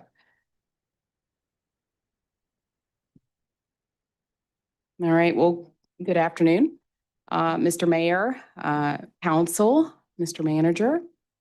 Today I'll be presenting to you our first quarter report for 2025. So as you all know, and you could probably say this just as well as I can, this quarterly report each time covers 5 performance measures. So part 1, violent crime, part 1, property crimes, clearance rates, response times, and staffing levels.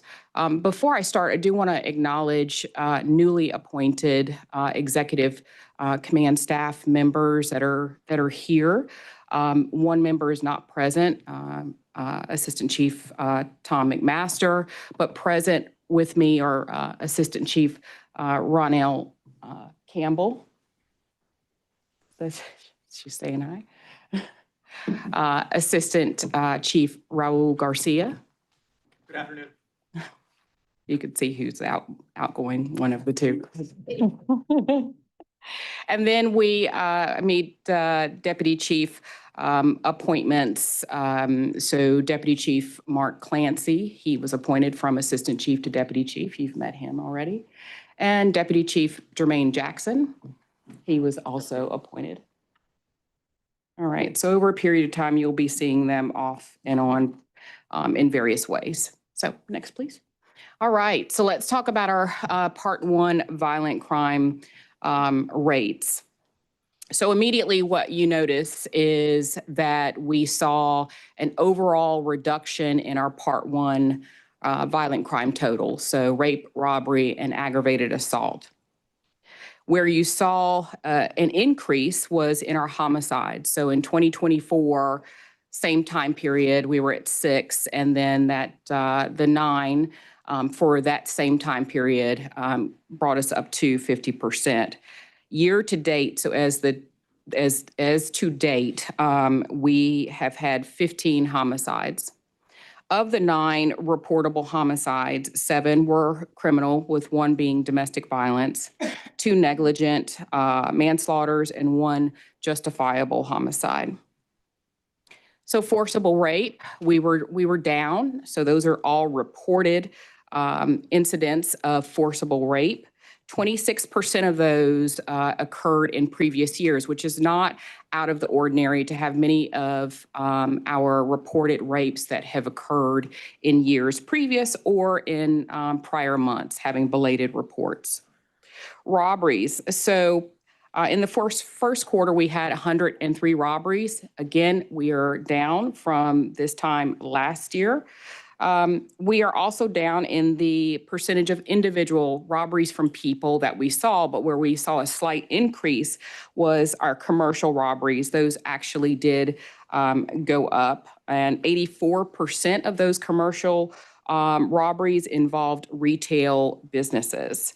51% of our robberies, a firearm was used in those. And then finally, our aggravated assaults. So we were down in the aggravated assault incidents. 59% of those aggravated assaults also involved firearms, and 27%, it was down just slightly, were domestic related. Next, please. Thank you. All right. So the next slide that'll be coming up will actually, we give you kind of the line view for all those that are visual. And so each one of these lines represent the part 1 violent crimes that I just talked about. So we capture this over a period of 10 years to give you a snapshot as to what we look like. Homicide, your blue line, we are running average, so it's almost somewhat flatlined, with the lowest point being in 2024. And then we're really kind of holding steady this quarter of 2025. Our reported rapes, those are your orange line. We were down in the first quarter for the second consecutive year after 3 years of pretty noted increases in our reported rapes. Robberies is your green line. Overall, we're coming down in our robberies, but we still like to be able to track the breakdown of what does that look like. So recently we have seen a continued impact with our Hispanic and Latino victims. in our robberies. 32% of those individual robberies in the first quarter had at least more than one victim involved in that robbery. And so that ratio, though, was much lower than our normal percentage. Aggravated assault, so anything you see involving firearms, assault by just any type of weapon. That's your purple line. So that's your top line. Those have been kind of variable over the last 10 years, right? But if you notice, for us now, we've had the first quarter 2025, the lowest percentage or the lowest incidence that we've had since 2018. Our intimate partner domestic violence incidents were about average with 27% of the total. And the incidents involving firearms was about 51% versus 52% from this time last year. All right, our shooting incidents. So during this time, as you see, overall shooting incidents are down with our fatal between 2024 and 2025. There has not been any percent change there. Of all violent crimes in our first quarter, about 1/4 of those came from incidents where a gun was fired. Our shooting incidents did decrease about 11.6% compared to the same period in 2023 and 2024. The number of persons, though, that we had shot had also decreased, and all of the decrease was observed in the non-fatal category. The gun seizures. So we've had 183 firearms seized in the first quarter. So I don't know if this is good or bad, but that's down 30.7, so almost 31% from the first quarter. And the seizures came from 136 incidents, so about 1.35 guns per incident. Thank you. So this is your cumulative gunshot wounds. This combines fatal and non-fatal wounds. We wanted to look at it by week of each calendar year through from 2020 all the way through March 31st, 2025. So you'll note that 2023 had the fewest total gunshot wounds with 207. The most that we had was 318 in 2020. Year-over-year declines had occurred since until 2024. So the 31 gunshot wounds in the first quarter were well below the trajectory for years 2020 through 2023, as you kind of look at the lines there, and close to where we were this time last year in 2024. So I do want to note that we see our gunshot wounds at times that are reported to the hospital. So the gunshot has occurred, the person or people are loaded in a car and they're taken straight to the hospital. So the hospital will then call us. And so during this quarter, we had 7 incidents that were reported by the hospital when that person has arrived or people have arrived at the ED, which obviously makes it a little bit harder for us to be able to find where the actual crime scene was, where the incident happened, unless we have a cooperating victim. Otherwise, we just have to do some backtracking through some of our investigative work. So let's look at part. I think Yes, you sir. mentioned that in the past. It sounds like there may be some reluctance on the part of some folks to call 911. Is that what's going on in part? So it's been really hard for us to be able to nail down an exact number because we don't know if the shot happened and the people just didn't want to call and report it for whatever reason. So it's very hard for us to know if there was a corresponding 911 call or not, because oftentimes by the time they get to the hospital, we don't know where the incident happened. And so that's where that backtracking comes from. ShotSpotter played a role in helping them with that. Yes, I'm sorry, yes.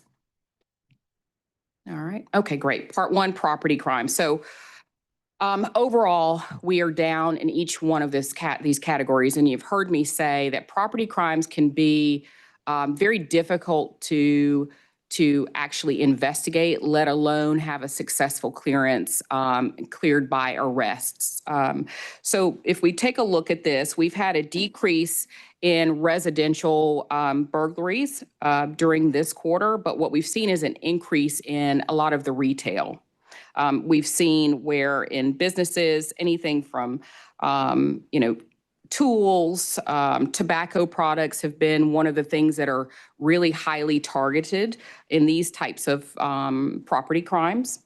Our larcenies are down. So generally our driver of some of our larcenies can be shoplifting. In the last couple of years, it's been our motor vehicle break-ins. So 38% of those overall larcenies were from motor vehicles. Again, tools, because they're just harder to track. Most people don't keep serial numbers for tools. Motor vehicle thefts. So, we're very happy to start to see a decrease in this trend. As you know, the last couple of years for us with motor vehicle thefts has been really high incidental years.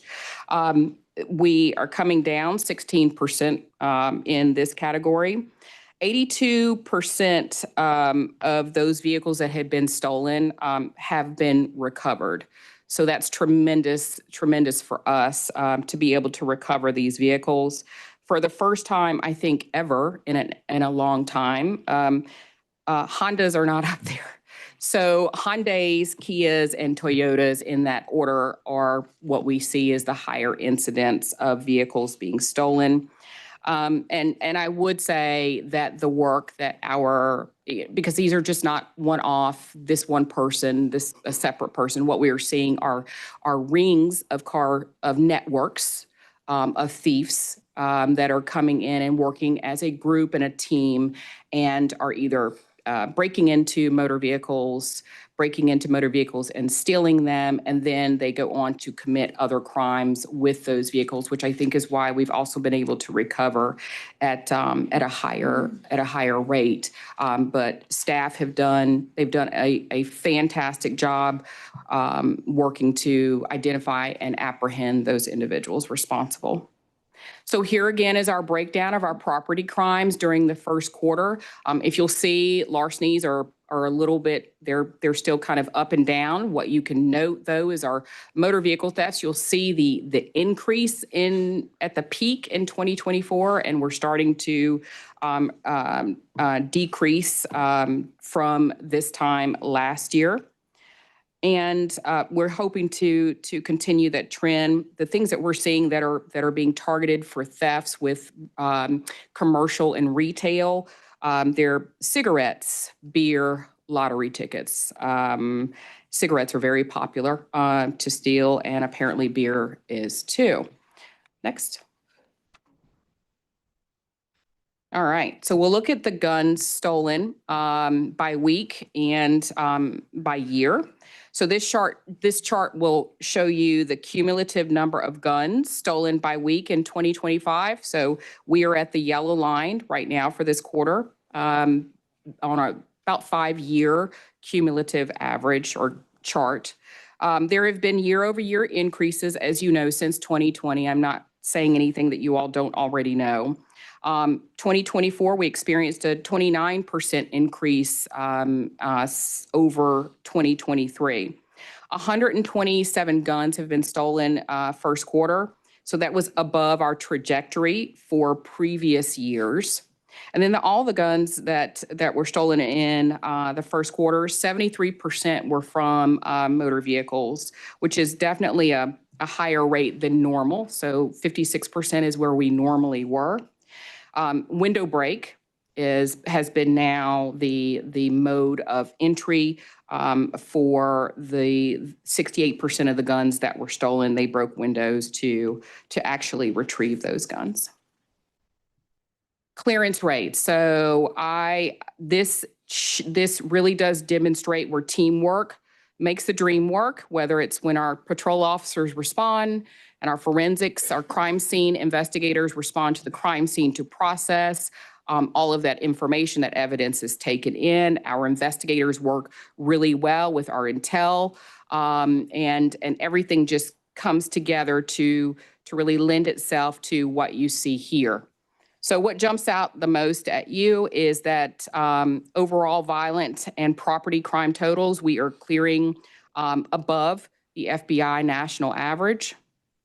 And homicide, 155.6% clearance rate. So how exactly does that happen? So thus far, we have cleared 8 of our 9 homicides this quarter.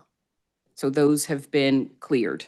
Now, we are constantly investigating cold cases. So we are, our investigators circle back and check in and relook at evidence that were taken from the scene to see if we can reprocess and if we can actually identify a suspect in any one of those cold cases. So 6 additional cases were cleared that occurred from 2023 and 2024.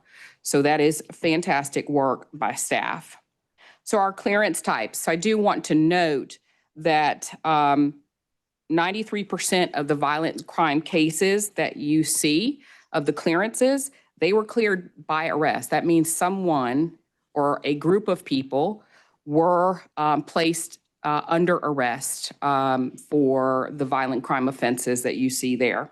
7% of those were ex-cleared. So that was where something prevented a full clearance and identification to be able to obtain a warrant. 99% of property crimes were cleared by arrest. 99%, that is unheard of. And I would put that up against any jurisdiction clearing this many property crimes cases. 1% were ex-cleared. Fantastic work by this entire staff. Next, please. So we had some conversation the last time I presented and stood before you all. We had some conversation about looking at response times and calls for service. We are working on identifying what's the best way to really capture what our average response time should be for a jurisdiction our size, and then what our targeted response. So where do we set our goal at that we need to be? As you see, we are really creeping up on our response times, and we just have not hit our goal in several years. So we had overall for this particular first quarter, nearly 2,000 priority 1 calls for service in 2025. Now that was down 7.2% from 2024. Next. So this just gives you the same type of graph that I have shown earlier.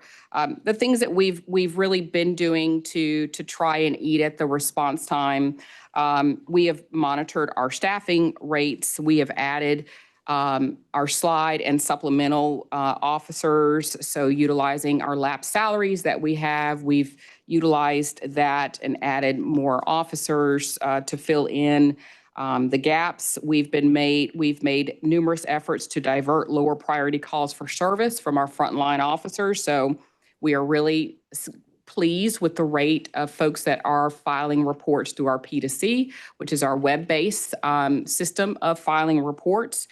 We've used our part-time retired officers to handle some of those 911 calls by telephone, so TRU.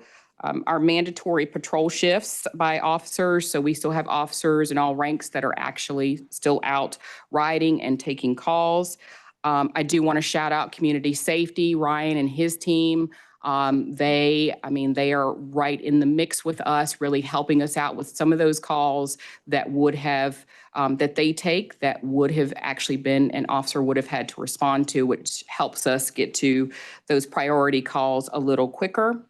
And then coming soon, and you'll have further information on that, our civilian traffic investigator program in a little bit in 2025. So looking forward to that. So let's look at our staffing. So as of January 1 to March 31, we were 72% staffed. We have just graduated an academy, our Basic Law Enforcement Academy number 60 on March 14th. But I do want you to note this. Right now, we are at 78% staffed. And we are seeing bigger academies. We are seeing less folks leave the agency. We have retirements that are coming up. So, we certainly don't want to keep people from retiring, but we'd love for them to stay longer. But we are now seeing the rate of officers that were leaving to go to other departments, really, that has slowed tremendously. We are seeing officers coming back from other departments and coming back to the Durham Police Department. In numbers, yeah, we are 78% staff, so that's 388 positions filled out of 533. Yeah, so our non-sworn or our record staff, all of our non-sworn folks that keep us going, they are 87% staffed. It was 88%, and we're currently at 87% staffed. We have had some folks retire, but we are actively filling positions as we speak. Yes. So you said we're now at 78% staffing. Yes. What were we a year ago? Do you recall? I think we had gotten down as low as 71%, 72%, roundabout. Thank you. All right, let's talk about our recruiting initiatives. So we continue with our 30 by 30 program, really bringing women into the profession. And obviously our goal is to increase the percentage and the number of women in our law enforcement ranks to 30% by the year 2030, which is, gosh, it's quickly coming upon us. So 16.6% of our sworn officers are female, and that is still above the national average. And as you see, we represent well within our, not just our officer ranks, but within our ranking officers as well. POPAT, we have taken our police officers' physical agility testing on the road. Recently, we've been doing some POPAT testing at NCCU. You see here displayed is UNC Wilmington. The students love it. They get into it. They compete and make it a competition. And from that, we gain applicants, folks that are interested, as well as we've got some interns that we're looking forward to bringing on board with us that hope to transition over.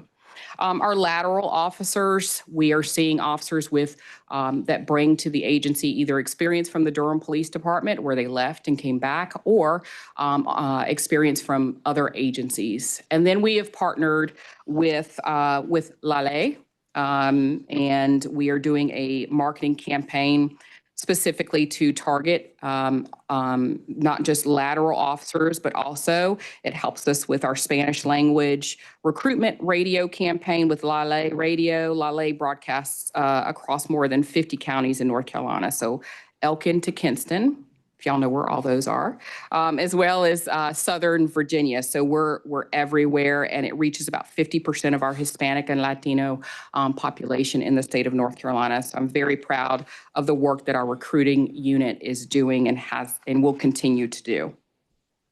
So good news is we are filling our academies. Our current academy, we started with about 24. We did have one or two from other agencies that we had agreed to sponsor through our academy.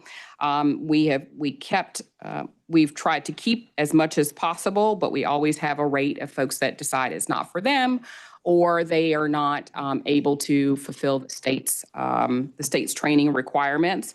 And so now we have 14 that are currently in the academy. They're almost done, so we're going to hold on to that 14. Currently, we have hired 19 for Academy 62, which should begin in August. As of this past Tuesday, we have 4 more scheduled to join our pre-hire program. So I hope that we'll start with more than 23, but I hope we can squeeze in some more. And then finally, I can't say enough about the work that our public affairs unit does with all of our social media outreach.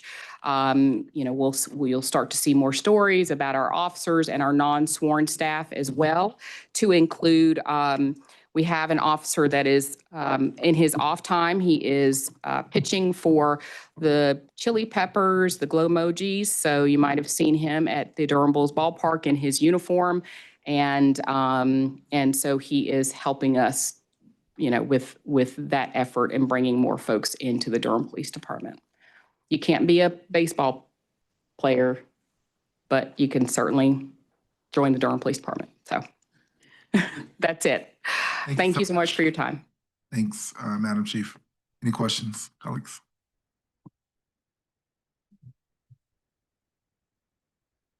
Thank you for the presentation. It's always very informative and a lot of information to take in.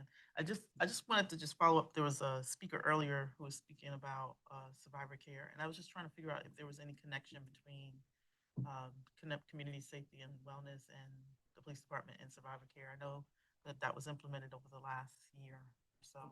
Yes. So what I can say is that we have victim advocates within the police department. And so huge shout out to them. They are an entire team that's embedded with our homicide violent crime unit. They actually go out on the calls. So they have an on-call rotation. And then they also provide connection to some of your victim services. So what the gentleman was speaking about, we actually provide that connection.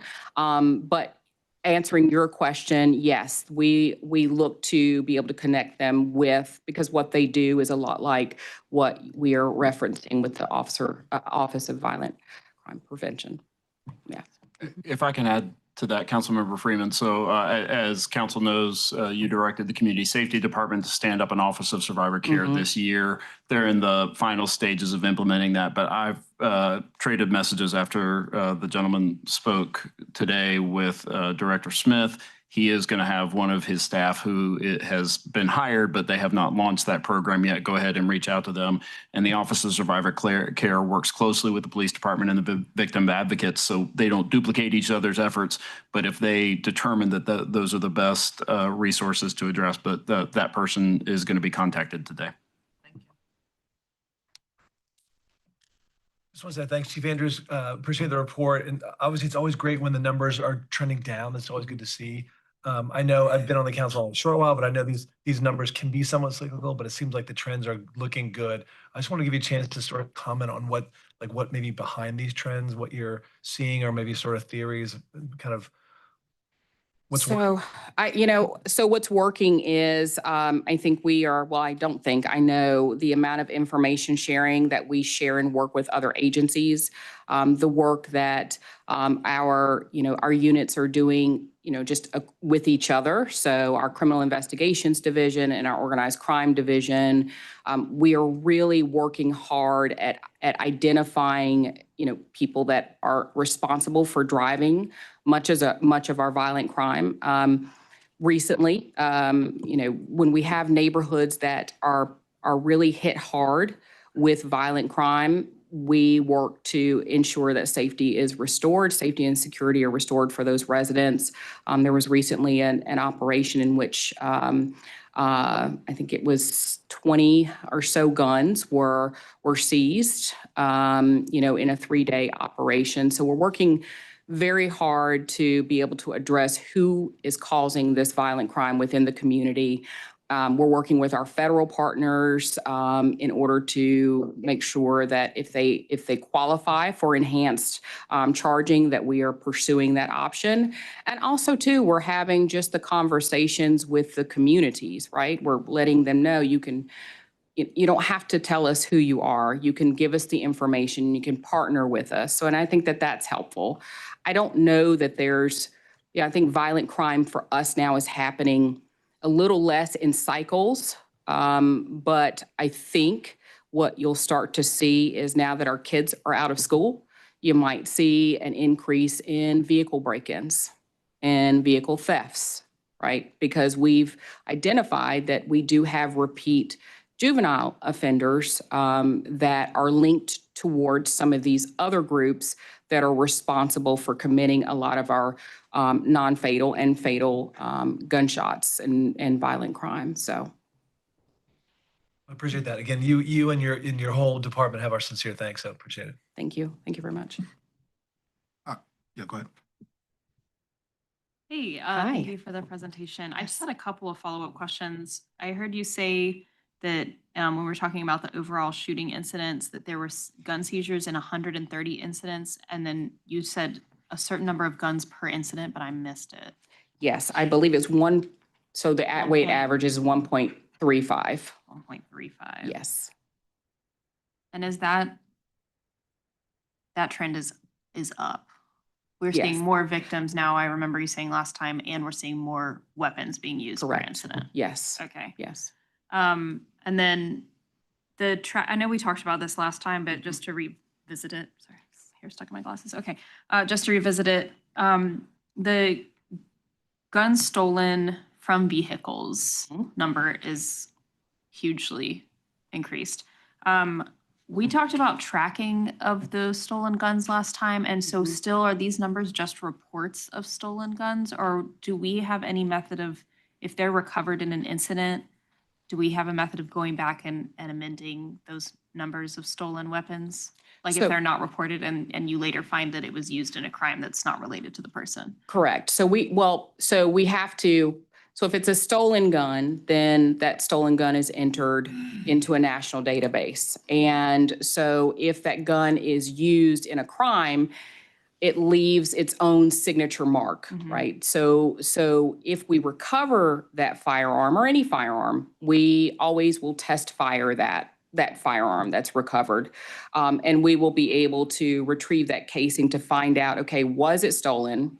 And that's how we can backtrack if it was stolen and maybe not reported, or if it was stolen and reported stolen, and where it was, what crime it was used in. So we have to have the gun first in order to be able to get the casing off of the fingerprint, I would say, off of that casing that the gun leaves. Yeah, I saw it when I came actually. That's right. But so we do go back, because I thought last time that we talked about that we only knew stolen guns that were reported. But if we find in the gun fingerprinting or whatever we're calling it, the comparison that a weapon is stolen, we're going back and adding that to our sheer number of stolen weapons. Yes, correct. Okay. Correct. And you said, and that number is overall weapons stolen is well above 2024. And then Yes. we've seen the huge increase of them stolen out of vehicles. Do we know when they are stolen out of vehicles? Do people report where they were storing? Do we know if there's storing issues? I mean, obviously they're not locked. Yes, correct. We still have storing issues, right? I mean, ultimately, we just don't want people to leave them in the cars at all. We have had people that have safes, but the safes aren't bolted down and secured to the vehicle. We've had people that just leave them in cars and just tuck them under the seat. We've seen trucks that are targeted specifically because there's this thought that people that drive trucks are going to be carrying, I don't know, big firearms, right? And so there could be nothing in the truck, but the window gets broken just to see what might be inside. So, but we still do find a number of firearms that just the owners are not securing them at all. Okay. I think those are my questions. Thanks. Thank you for the presentation. Yes, thank you. Thank you, Chief, for being here and for your presentation. Always reminded that behind each and every one of these numbers is a person who's gone through something terrible, maybe one of the most painful moments in their lives, and something to always keep in mind, even when certain numbers are trending down, which many cities, Baltimore famously, have been seeing over the past year or two. So I had two follow-up questions. And first of all, congratulations as well on the homicide clearance rate. That's really fantastic work by you and all of your officers. Two questions. One, you mentioned some of the officers are coming back to Durham after having left. Have you had a chance to talk with them and ask them why? I mean, is it the salary? Yeah, so it's a combination of things. It's realizing that the grass isn't greener on the other side. It's, there isn't that feeling that they had when they were at the Durham Police Department. Because what'll happen is when an officer wants to return, they specifically they'll send me an email and request to be able to reapply. And in their reapplication or their request, they often say, there's no opportunities. The salary will come back, because we can still manage the salary. There are some officers that return from agencies that are making a little less than we are that return for that reason, but mostly it is that combined with the salaries, combined with the opportunities, and just the ability to learn more. Thank you for that. Yes. My second question is the immigrant community. I'm curious about how the relationship between Durham Police and the immigrant community has changed over the past year, and if there are any actions that the Durham Police Department has been taking to improve relationships with the immigrant community, not improve because of bad relationships built by the Durham Police Department, but because of the narrative that's been taking place at the federal level. Yes, of course. So I think that communication is key. I think that, when we have meetings like the meeting that we had together, is certainly an opportunity to have those conversations. Our community engagement, through all of our officers, but specifically our Hispanic and Latino officers, because they're not always on duty, right? They have been some of our biggest, messengers for the Durham Police Department stance on, immigration, as well as the city of Durham, right? And so that's been huge for us. Plus also making sure that we are very purposeful in including in our messaging that also simultaneous messaging for our Latino community as well, and being open to meet, right? So there's never, my officers or I've never been too busy to meet, right? Because that is a legitimate concern with our community. Thank you so much. You're Thank you for your welcome. work. Thank you. That actually reminded me that I had one more thing that I think I missed. At the very beginning, when you were talking about violent crimes, you were talking about crimes that had at least one Latinx victim. Can you say that statistic again? Yes. Give me 2 shakes and let me see here. So it was our robberies. So yes, so we were 32%. That is what I wrote down. Okay. Yeah. Yeah. That's extreme given the population. Do we have any thoughts around, are folks being targeted in specific communities? Like what Yes, for sure being targeted. So the robbery trends that we have seen, which we've made arrests in all of those, what we have seen is our Hispanic and Latinx communities, some of them have been followed from, where they cash their checks. That they know the folks that are doing it have followed them, watched them. They know they're carrying a large amount of money. And so that makes them, unfortunately, a target for a robbery. And there have been times where it's been more than one victim within that same incident that have been robbed. And so when we identify those trends, we immediately make sure that we are communicating that information to our partners in the Hispanic community. I think that's first, getting that information out. We've tried to be very careful about what we say because we don't want to further shine that light on them, right? But we've also been very understanding and really do understand that there is still this distrust in keeping your money and where you're keeping your money and banking and all of those things. And we've wanted to understand that. So it's been a constant message. Yeah. That's a complicated issue. It is. What That's, I'm assuming, an increase in what we've seen in the past. Is it a significant increase? Is it just an overall upward trend? What does that look like? No, so what'll happen is we'll have this cluster of trends that will happen very quickly, and it will drive up the number that you see here. Once those individuals are captured, are identified, captured, arrested, then you'll see that trend go back down. But it happens in such a very sudden manner, and it's generally several incidents that may happen within a period of a week or 2 weeks, and it drives, when we're specifically looking at that group, it'll drive those numbers up for them. Okay, and that's what we've seen with this one. Was Yes. There were several incidents close together. Correct. Okay. Mhm. Thank you. Yes. Thank you. Obviously, this is something that, still rings personal. And I'm not sure we'll mostly all be on the same page ever on this.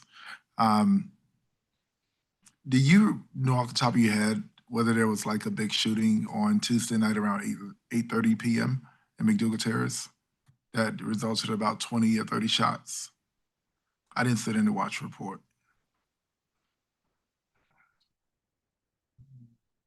That's because no one called 911. Yeah, and we didn't get a report, but some neighbors called me, and they didn't call 911, and I asked them to, but they didn't. I just feel like, I think folks feel like they're not being listened to. And the council, we're not on the same page when it comes to ShotSpotter. We had a lot of advocates coming here and say no to ShotSpotter, but I know for a fact that it provided a tool. It was just a tool in the toolbox, and ShotSpotter would have alerted you guys. I'm looking at other technologies. I'm looking at other resources. Yesterday at the Mayor's Violent Crime Reduction Roundtable, we had Cities United respond, because I want us to take this issue just as serious as we take the other issues, if not more so. My phone blew up yesterday because we had 2 tree crises. I wish we had the same concern over this gun violence like we did the trees. I don't know what it's going to take. I do know that it's going to take a holistic, systematic response. So that means the school board, the county commissioners, the sheriff's office, the DA's office, the courts, the defense attorney, everyone is going to have to play a part. But we literally had 20 shots or more fired the other night, and no one called 911. Why should they? And where are the advocates? Where are the activists? So I, for the life of me, I'll never understand that. You just stated that there are some things that you had happen. You now got to go and backtrack and do extra work to find out where the shot happened, where the crime happened. I don't understand why this is not personal to everyone. And we just won't be on the same page on that. And when I say we, I'm talking about anyone that's just not prioritizing this as it should be. And that is, it's extremely frustrating, because there are folks that are actually living in these neighborhoods that are calling saying, why do I have to live like this? We have a response for everything else. We have a response for everything else, but we don't for this. This is just another report that's just gonna go in and go out, and you'll go home and we'll go home, and on to the next day. So for me, this is a crisis. For me, this is a state of an emergency. But I'm just me. So I do take this personally. I don't really care how anybody feel about that. But it shouldn't happen. These are young kids. As a matter of fact, they're mostly young Black kids that are dying and that are killing each other. But Durham is dope. But in this, it's not. And I don't know what it's going to take. But kudos to everything else. I wanted to ask you on another topic. Oh, by the way, for everybody that came in saying Chicago this, Chicago that, they actually have an RFP out to bring ShotSpotter back right now. So be it. I wanted to ask you about on another topic. We had a resident earlier talk about box trucks. Have you all been able to really respond to that? Yes, we have responded to it several times. We have pulled officers to make sure that they are patrolling that community and issuing the parking tickets where it's appropriate for these box trucks. We put so before we can tow a vehicle, so if the vehicle is out of registration or it's not properly registered, which one of those trucks were, it was not properly registered. We have to put hey, we're going to tow, a pre-tow notice, right? We have to give that owner ample time to either bring that vehicle up to standard or remove it from the street. And so officers did that. When they came back to see about that vehicle, it had been moved from the street. And so, but they continued to issue the tickets to the other box trucks that were there. So we have addressed, and we will continue to do that. We will continue to provide whatever reports that we need to. We're doing everything that we can within our legal realm. This is probably a question for the manager. So is there a business being run over there? Do we know if there's a business being run in the residential? Is that? I don't have that information. I would add to the chief's response, enforcement staff from the planning department have also been going out because it is essentially a violation of their code enforcement responsibilities as well. So, but as the chief noted, the ticketing is the extent of the authority that the city has, unless the vehicles are illegal in some other way, because they are not supposed to be parked there, but that does not give us the authority to tow them unless they're unregistered. So, okay. We'll continue to work on it. It's been a team effort between several departments. NIS was mentioned earlier. We certainly understand and concur with the frustration of the residents. So I'll just assure the council that it will remain a high staff priority to use all the tools we have. And certainly if you have questions or ideas about methods we haven't used yet, we welcome that feedback. Okay. Just a reminder to, I know I've been making sure to send those to the residents for them to report it to Durham One Call and to the non-emergency police number 919-560-4600. The more that we have on file to say that that's happening, what street it's on, the better the response can be. And do you know if we've spoken to the owner of the trucks to find out what's going on there? I do know that there have been attempts to speak. I can't confirm if they were successful. I do know that there was door knocking. I don't know if that was police or planning, but I did see that in a report that there's been an attempt for sure to contact them. And based on what I've been reported, that they're aware that they can't be parked there. And of course, the fines will continue to accumulate. So there will be pain until there is compliance. Thank you. I want to go back to another thing real quick. I appreciate the report. Where is, in regards of the gun violence, the homicides, are there specific areas where majority or higher concentration is happening in the city? I can provide that information to you. I can provide it in a follow-up. And if you'd like, we can start to maybe include that in the quarterly. Absolutely. Maybe a heat map of some sort. Would that be helpful? Okay, we can do that. That would be very helpful. I'm asking a question I know the answer to, but I would like that. I would like that data for you. Like that data so I can just put it out. I think people will see some glaring parallels. All right. Yes, ma'am. Thank you. I do appreciate the mayor always staying on that shot spotter point. Just want to make sure that I add to that the context of making sure we're not focused on the after effects and really just hoping, acknowledging that this decrease is not just because of police. It has actually been the work happening with community members. And there are a lot of things that are happening unspoken and spoken that I hope continue in the background. I know that our city manager's office supports many different initiatives and programs, and our county manager also as well. Outside of just the things that end up as line items in our budgets, there are lots of programs that need support, and I hope that we'll continue to support them in doing the work that they're doing on the ground in our community, because it's all beneficial. Thank you. Thank you. There's not enough being done, though. Go ahead. No, it's not enough. Not enough. Yeah, I think this is now, you know, absolutely one of the most important things for us to be working on is addressing the reason why young people are dying in our city, which is guns and car crashes, the two biggest killers of young people in our city. And I think we need that comprehensive. I mean, there is so much work that's going on. And we need that comprehensive vision and approach. Councilman Cook, I remember you mentioning the Vision Zero for gun deaths, and I know Mayor Williams, you mentioned that as well, and others. And I think we need to continue talking about something like that.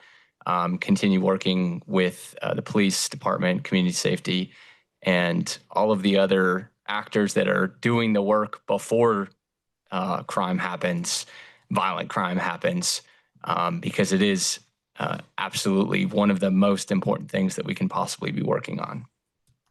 Thank you. We responded to one of them. One of them we're not, but I appreciate it. But we can. Do you have another point? Go ahead. Yeah, I mean, I just want to add on to this conversation with the fact that we have a lot of tools at our disposal to decrease crime. And I remember at my very first crime report asking the chief, you know, what do you think would actually decrease crime? And we talked about programming for kids. And another huge trigger, and I think that this heat map idea would be super great information to have, because another huge trigger is homelessness and poverty.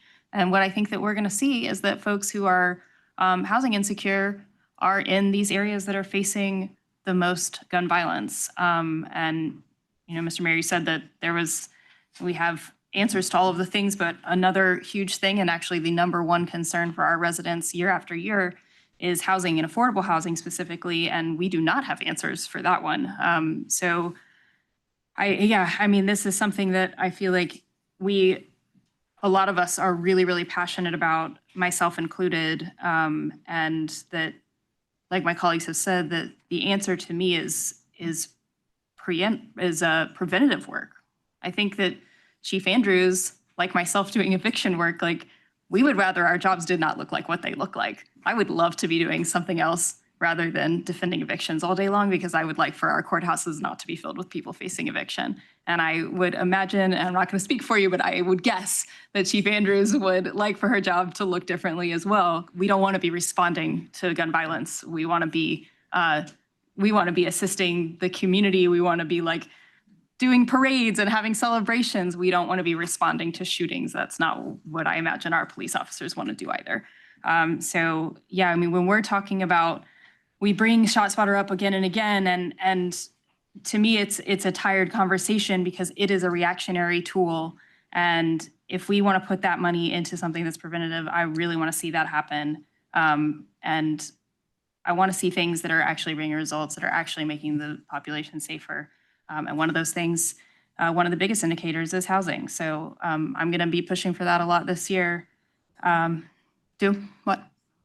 Yeah, summer camps. Yeah, like programming for kids, having folks. I think there was a speaker that came to talk about the population of young Black boys in this community who will not be financially secure before the age of 25. And if we are going to not allow them to have opportunities, then we're condemning them to live in this state of violence. So yeah, just want to add my voice and say that this is a concern that I think is top of mind for many of us, and certainly for myself, and working on it from pulling thread in many different directions is the goal here.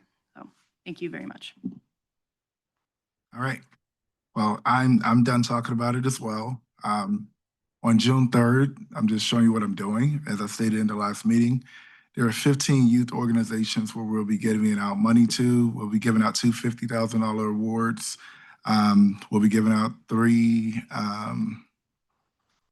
two $50,000 awards, two $25,000 awards, three $20,000 awards, six $10,000 awards.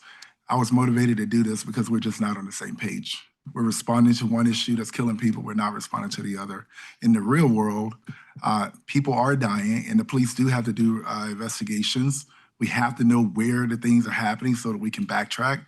That is a reality. I want to prevent things as well. That's why I'm doing this. But we took action to take away tools, and things are still happening. We have not taken a lot of action before. We can talk around it all we want. It's just not happening. There's something we're responding to, and there's something we're not. I'm grateful for the organizations that are doing the work. It's interesting, we never really named those, but I'm going to name them when we give this money out. And this is private money with these nonprofits. We'll keep on doing that type of work, but I'm going to stay firm on this until we have a firm response to gun violence in this city. And interestingly enough, we have zoning cases that come through where we're providing housing.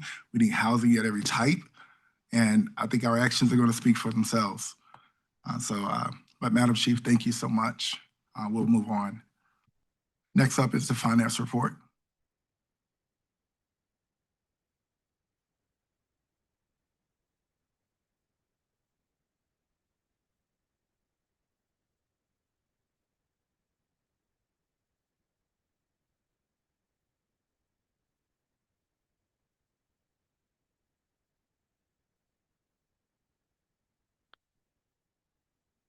Good afternoon, Tim Flores, City Chief Financial Officer. Thank you, Mayor Williams, City Council members, City Manager Ferguson, for allowing me to give you an update on our third quarter financial report. For those who are very observant, you'll notice that I say third quarter financial report as opposed to Chief Andrews, who said the first quarter financial report. We are talking about the same period, which is through May 31st. Hers is on a calendar year, March 31st. Thank you, March 31st. Hers is on a calendar year. Ours is on a fiscal year. So, and I also appreciate the opportunity to allow me to speak on one of my favorite topics. So with that, we are going to go over the third quarter financial report. So just as a heads up, that report is on the website. So this is just a summary of that report. The report is about, I think this go around, we're around 80, 90 pages of financial information, and it can be found on the website. So it is on the agenda link, but after the presentation, it will also be in an archive link with all of the other quarterly reports. And so just for our residents, this is a good report for budget actual information, debt update, information on our investment portfolio, claims and contract information. There's a very lengthy report on our capital improvement projects, showing progress on those, as well as some required reporting information on general services, real estate transactions, as well as we've included just a brief now update on the America Rescue Plan Act, just so you have that information. So we're going to start with the information on debt, general obligation bond update. And so as City Manager Ferguson had pointed out in Monday's meeting, we did get affirmation of our AAA credit rating from all three credit agencies. So that is something we are very excited about it. One of the reasons why the financial report is a little bit longer this quarter than last is we did include all three of those credit agency reports in that update, just so you and our residents can really see what we are being evaluated on. This is not just something that is once and done. It is a very extensive review every time we issue debt. And so one of the things I would like to point out is that, yes, in addition to having our AAA credit rating affirmed, there's really a very important piece of that credit rating that I also would like to point out on all three of those reports. It's the qualifiers also, the outlook is stable. And so that is something you also want to look at. And I only highlight that is because if you have been watching the news recently, you would have seen that the federal government, Moody's, got downgraded from a AAA to a AA1, which is still, let me say, a very outstanding credit rating. Can you also say that Durham's AAA credit rating is better than the United States? Yes. So can you say that on the record? So with the downgrade by Moody's, that means all three of those credit rating agencies that have rated us as a AAA organization has downgraded the federal government down. So that I think has been going on since like 2022. So, but yes, our credit rating is for the general obligation bonds is higher than the federal government rating. And so, and this was all part of the general obligation bond referendum that we had back in November. So the voters approved, as you all know, the $200 million for our parks and roads and sidewalks. And so, as you also know, it was approved in November. We went to January where we actually budgeted for all of those projects. And so then here just recently in May, we have gone out for the first tranche of that $200 million, which was $100 million. And so Councilmember Cook, as I mentioned earlier, with the housing bonds, we waited a number of years before we went to that debt because really of the new branding of our new program, the Connect Durham bond program that we've got. We really thought it was more wise to sort of match the revenues with this expenses. And so that is why we've gone out sooner rather than later for this tranche of funds. And so $100 million, as you all know, the market has been a little crazy. If yo-yo could be a verb, it was yo-yoing there. But ultimately, as it worked out, we had a very good bond sale. We had very competitive with 10 bidders. And so we got a true interest cost. And so in the hundreds of pages of bond documentation that I get right after a sale, I'm always going to like page, 19, where it is what was the interest rate that we got on that debt. And so that is the TIC, which is the true interest cost. And so for that issuance and so that's the all-in cost. That's our debt issuance cost. That's all of the work of the lawyers and all of the other folks. And once you add that in and what that true interest cost is, and so our interest rate was 3.813%, which was very good. I was hoping for it to be a little bit lower, but back in November, the market was a little bit more stable. But 3.813 is an excellent sale that we had on that. And so what I would also like to point out is when we were going through that, the marketing, so to speak, of the referendum, what the rate that we had to use by state requirement was 5.34%. And so that's a pretty big difference. 5.34% is what we were saying, telling our residents the interest rate could be, and in fact, we got it at 3.813%. And so just for comparison, so our debt service cost at the end of that, for that $100 million is going to be $138.3 million. So the $100 million of principal, $38.3 million of interest. Had we sold it at the 5.34% rate, that we would be looking at $156 million.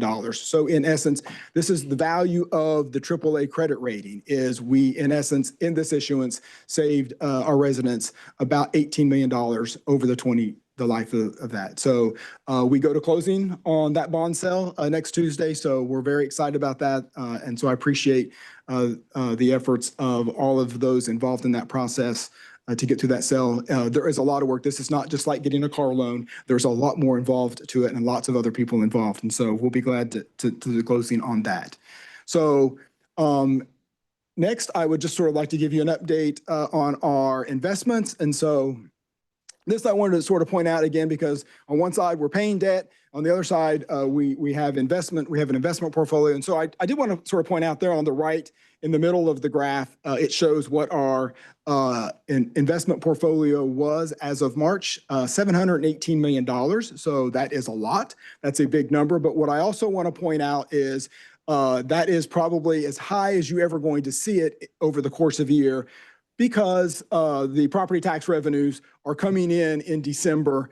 And so this is the highest time of year. And so what we will see with our cash flow is that between now and the end of summer, that number keeps ticking down. And so there towards the end of summer, I don't want to say we're sucking air, but it gets a little bit tighter on the funding. And so while we have those funds in our hands, we want to make sure that we are getting absolutely the best investment that we can. And so the chart on the left really is just sort of a chart that shows you we are the red line. And if you look over since July of 2013, we are getting interest rates now on our return on investment somewhere around 4%, which is, again, I like to point out, higher than the interest that we are paying on our debt service. So, Next, just briefly, the American Rescue Plan Act. Again, just a very high-level overview. We were awarded $51.8 million from the federal government for our ARPA programming. So as of the end of March, we have expended $23.4 million of those funds. All those funds were appropriately appropriated. At the end of December of 2024, we now have until December of 2026 to spend those funds. And so I think things are moving along nicely on that. I will also add that this number does not include the city as the subrecipient of additional county funds. This is just the funds that we received directly from the federal government.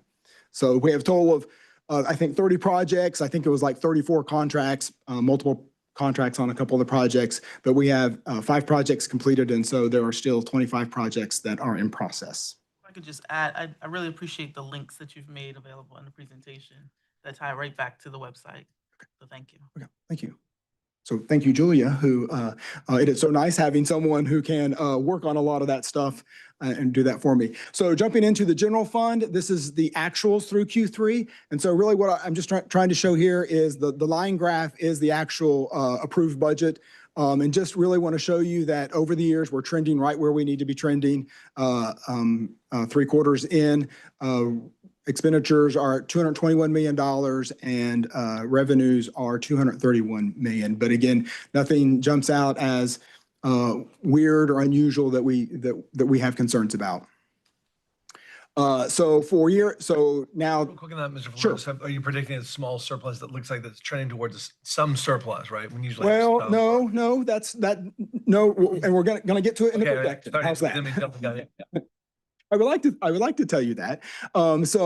Really here, so when we look at the projection side of it, and again, this is sort of a combined effort between the finance team, and I meant to give kudos to Budget Management Services earlier because they do a lot of work. We work in tandem and collaboration trying to get to these year-end projections, and so a lot of work and staff time has gone into these projections. And so what we're looking at for the year-end expenditures are projected to be about $8.3 million less than budget, which is good.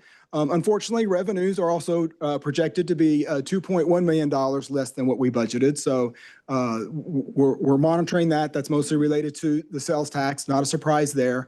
And so our overall budget variance is a positive, which is $6.2 million. But really what I want to point out in this is that we used appropriated fund balance or reserves in order to balance the budget. And so basically how we are going to get through the end of the year is we are anticipating at this time to use about $15.6 million worth of reserves. So not really what I would call a surplus. We are actually going to be using reserves.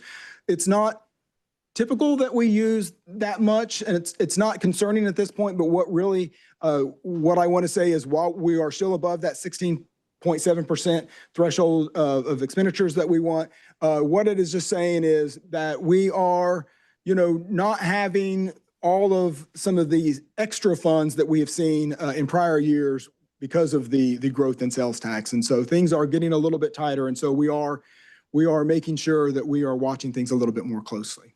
Can you just tell us what normally we would be using in reserves? Because it's weird to see that we have a positive variance and then we are additionally using more than we. So what happens is when basically what we did to balance the budget is we use reserves to balance our budget. And so basically those reserves are just sort of what was considered unassigned fund balance. And so it's fund balance from a prior year that has not been really assigned, but it's typical for us to use appropriated fund balance to balance the budget. Usually though, as we've seen in a few prior years when sales tax was really hot, is we were getting lots of surplus. And so we were building up bigger reserves. And so we had a pretty a good reserve. We're just using those reserves. And so not necessarily a bad thing, as long as those reserves stay above the ratios that we need them to. And that's exactly what they're doing. So this is just the projected year-end expenditure. So we're looking at expending over $311 million at year-end. And I'll just point out, 75% of that is to cover personnel costs. And when you look at the general fund as compared to like our enterprise funds, you're looking, it is much more heavy towards our staffing than it is the enterprise funds, which really represent almost like 25 to 30% of those budgets. And For the year-end revenues, just go back to that one. We're looking at almost $296 million of revenues. Again, the two big revenue streams are property taxes, 52%, and then the sales tax at 35%. Going into the revenues, for the general fund revenues, like I mentioned before, we're looking to have to come under budget by $2.1 million. A big chunk of that really is the under budget of $2.7 million for sales tax. I'm going to talk about that just in a second. Utility franchise taxes, there's been lots of shifts in that, $859,000. But then we've also had, surpluses or higher revenues coming in for PAL bill and some others. And so, but the net effect is $2.1 million. For property taxes, this just sort of gives you year over year. Just one question about sales tax. So just again to confirm, so we're under budget, but we still have more sales tax revenue total. And I have a slide coming up on sales tax. How's that? And so with property taxes, again, just showing you the growth year over year. So we have good growth. Just one of the things I want to point out is we had a 16% increase in growth, but that is also because that was related to a property rate tax rate increase. So that's why you're seeing the big jump. So, but in the prior years, that is just actual growth. For sales tax, next slide. Again, you can see the year over year, the growth, and you can see where in 24, we had $50.4 million come in. We're projecting now 49.3. There is a slowing down of the sales tax leveling off, but I want to point out that, this year, we're looking at $2.7 million less. The prior year, we had $2 million more. What I will also say in that is there at the year end, there were a couple quarters where the Department of Revenue was doing some wonky things with us. And so they were having negative refunds. And so I don't necessarily at this point equate the prior year $2 million over and the current year $2.7 million. It's somewhere in between there because of the way the Department of Revenue issued the payments and the way then they took it and then they gave it and they took it back. And so there was some wonkiness there at year end that I think also has to play with that. And I do know that we're going to cover sales tax, I believe, at the budget work session. So it's fair to say that like right now in this current environment, sales taxes are kind of flat. Essentially. Yes. Very much so. And we see that across the board. All of my peers, those are one of the top items that we've been talking about anytime we get together. Yes. So just briefly, we'll go over the enterprise funds, water and sewer fund. To the keen observer of the financial reports, you will see that into Q3 that the water and sewer fund was looking to have expenditure budgets over $484,000. And we all know that you cannot spend more than you have budgeted. But in this cycle, actually that is being taken care of through the budget cleanup. So they are aware that this is just, again, a Q3 number. And so we're looking good there. All is well there. So transit fund, overall, a negative budget variance of $1.3 million. Again, I think some of the fixes in that is in this budget cleanup for in this cycle. So not a big story there. Solid waste, overall budget variance is a negative $1.7 million. So I will say there are lots of negative budget variances in that. So things are, I think we're seeing things sort of cool off in all areas, and all of the issues that we have been keeping an eye on, I believe, through this next year's budget are being addressed. And so again, no concerns on our part, but the $1.7 million from solid waste will be covered out of cash reserves. But I will also say that that fund, that will pretty much tap out the cash reserves that we have in solid waste. Stormwater fund, they anticipate using $4.6 million of fund balance, but that is not unusual. That is something that is always planned for, that works towards capital projects. What I will say is historically, we have not been funding any of their major capital projects with debt. What I will also say is that they have been working on a new rate model. And as that program continues to grow, I would anticipate probably in the next couple of years that we will begin funding some of those projects through debt service. Parking fund, again, small fund. It's a fund that struggles, but it's and so what I will also say there is they are from a these are smaller numbers, but ultimately we are using reserves, and with the parking fund really is we're sort of floating them loans from other enterprise funds, and so we certainly are keeping an eye on them.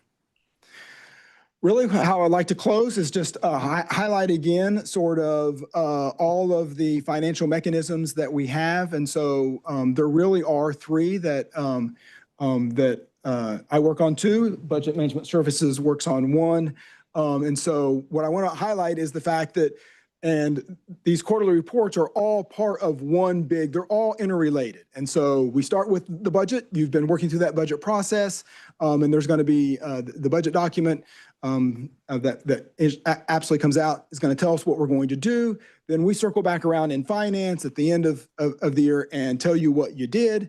And then we'll ultimately do, because the financial reports, I will say, our financial reports are 200 pages.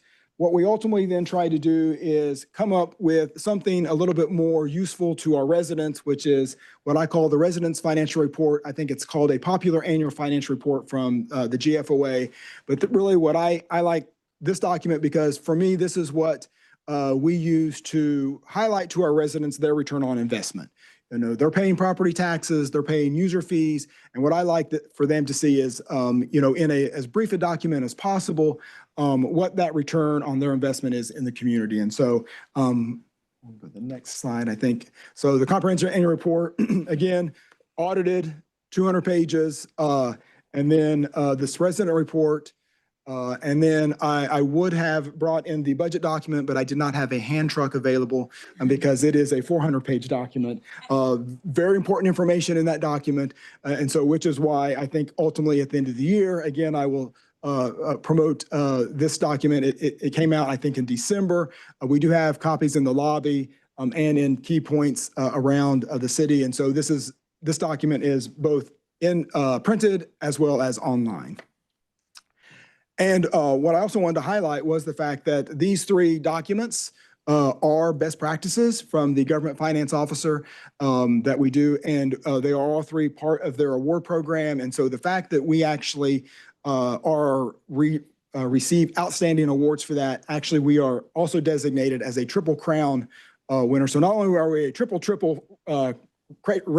credit rating agency, have that, we also get the Triple Crown of awards from the government finance officers for our financial reporting. And I think that is really also one of the key things that to show our solid financial management that helps in those rating agencies. With that, any questions? Phenomenal. I'm sorry, what? Yes. Still get a physical copy of this. Of the full. The budget book, or I will. You mean the binder? So we don't normally print physical copies, but we can print them on demand if people need them. Yep, I will make sure that you get one. I will make sure of that. It's hard to. All right, we will print them for council. I just want to say, I'll read it online. To the tree Thank you. people, I have nothing to do with this. All right, go ahead. I will say, this copy sits next to me and I probably open it every day so I understand the need to have a hard copy in some situations. So yes. Yeah. Just one side comment, which is that the link is taking me to the report from 2024. On the residents' financial report. That's just. Yes, and that is exactly right, because that is the 2024 report. This is what we have. We haven't come out with the 2025. Right, the 2025 report comes out after the audited financial statement. So you'll get the 2025 in December. In December. Yes, okay. Yes. Thank you. Okay. I just want to pop back to stormwater. Okay. You've said this to me before, but I am unclear about how they're financing these projects, which are huge. So I was hoping you can give me a little bit of a summary again. So they're not using debt service, Right. which does feel like a really effective method. My understanding is that there are no stormwater projects that we are debt financing at the time. We've just been funding those projects out of fund balance, out of reserves. But we are transitioning, we are looking at, with their rate model, we are actually looking at probably in the future going to that. I was gonna say, yeah, you will see a transfer in the solid waste fund to the capital. So there is a large transfer that happens in the solid waste fund every year, and that's, stormwater. Sorry, I apologize. Okay. Stormwater, and that is what pays for their capital projects. Okay. I mean, I'm just curious about the decision, but it sounds like we are going to look into debt. Right, so we've not really needed to. I mean, yeah, the projects have been small enough that we really can fund as we go. But as we continue to grow in that infrastructure is having ever increasing needs, we will ultimately be shifting to debt funded projects. Okay. And that really is also to keep the rates, keep those rates low and consistent. Okay. On a different topic and a much larger expenditure topic, when we're looking at funding for example, our really large one, the Jordan Lake one, in the CIP, can you talk about where that funding is coming from? So the Western Intake Partnership Project? Yeah, the big one. Yes. So that funding comes from revenue bonds. So we fund that through, it's a different debt mechanism, but it's similar to everything else we do, but it is paid for by the annual fees or the monthly fees you pay on your water bill.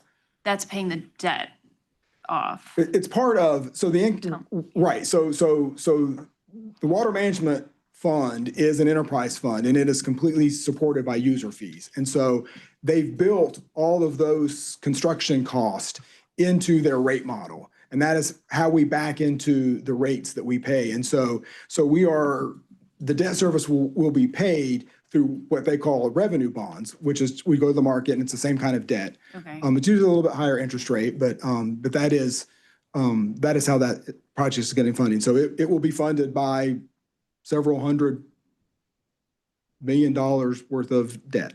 Okay. But similar in terms of like how the money is structured to other types of Absolutely bonds that we issue. Yes. Okay.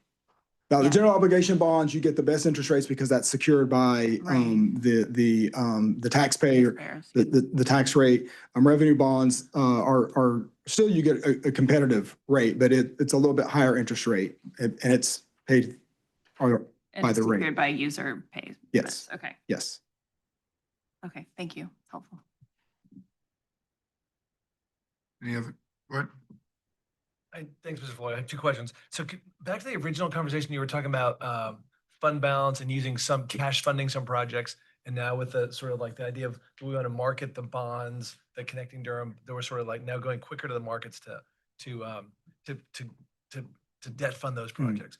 So I guess my question is, if you could just talk more about that, about the sort of pros and cons, because obviously cash funding in terms of total cost is like less expensive, right?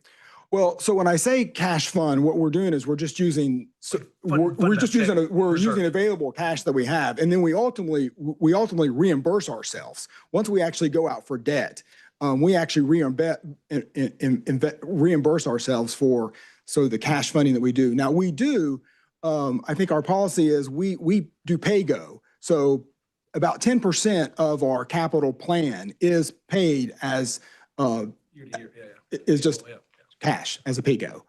But when, like for the revenue, for the housing bond projects, we had available cash reserves that we thought would back, I think probably the interest rates were also, we weren't getting enough investment interest on that. And so we had available cash that it was less expensive for us to cash fund it at the time, knowing full well that we were going to reimburse ourselves eventually through the bond program. So now, so interest rates are higher, so now like our cash is a little more Right. valuable. Yeah. Right, exactly. Great. Second question was on water and sewer. Yes. So that, I just want to make sure I understand. So this is a pretty substantial negative budget variance. So just, I want to help make sure I understand that. Yeah, and I might need the budget director to help me.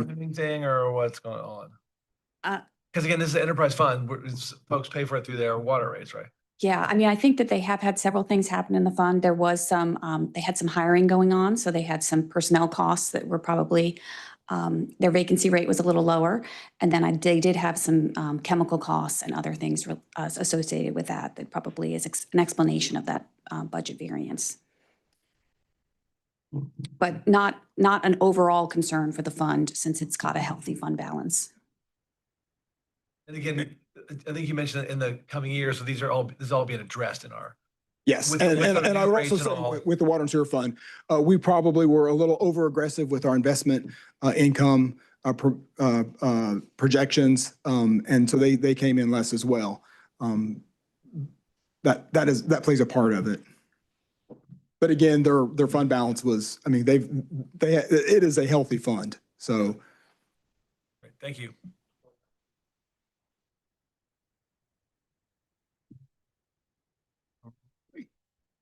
Well, thank you. When people look at Durham and, think about how we are such a well-run city, it's because of folks like yourself and your teams. So thank you all so much for managing all of these moving parts. All right, thank you. Well, colleagues, I believe that is it. Mr. Manager, pass it over to you to settle us up. This one is quite a doozy, so if anyone wants to listen along and make sure I've got this right and needs to correct me, please let me know. All right, so for settling the agenda, I have on consent, items 1 through 3, 5 and 6, 9 and 10, 13, 16, 18, and 20 through 34. On GBA, I have 4, 7, 8, 11, 12, 15, 19, and 38. GBA public hearing is item 36. Item 14 has been referred back to staff, and item 35 has been disposed of by receiving the report. In your original consent agenda, did you have 17 on there? I think it needs to be on the consent agenda. I'm sorry, I should have said 16 through 18. Did I not say that? I apologize. 16 through 18 is part of the consent agenda, so yes. Right. And if that is accepted by council, there was one other announcement I wanted to make after settling the agenda. So. All right, I'll entertain a motion to settle the agenda. So move. Second. Been moved probably second. All in favor? Aye. Aye. At the risk of upsetting council, but at least making sure you are well informed, we are anticipating a very full agenda at your next work session. A number of critical items are coming together at the same time. We do try and manage that wherever possible, but with the forthcoming July break, it was our determination that bringing these forward at this time is unavoidable. So I just did want to let you know that in advance. We will do everything possible to be as efficient as we can in that meeting, but I wanted to put that on your radar screen now. Hi.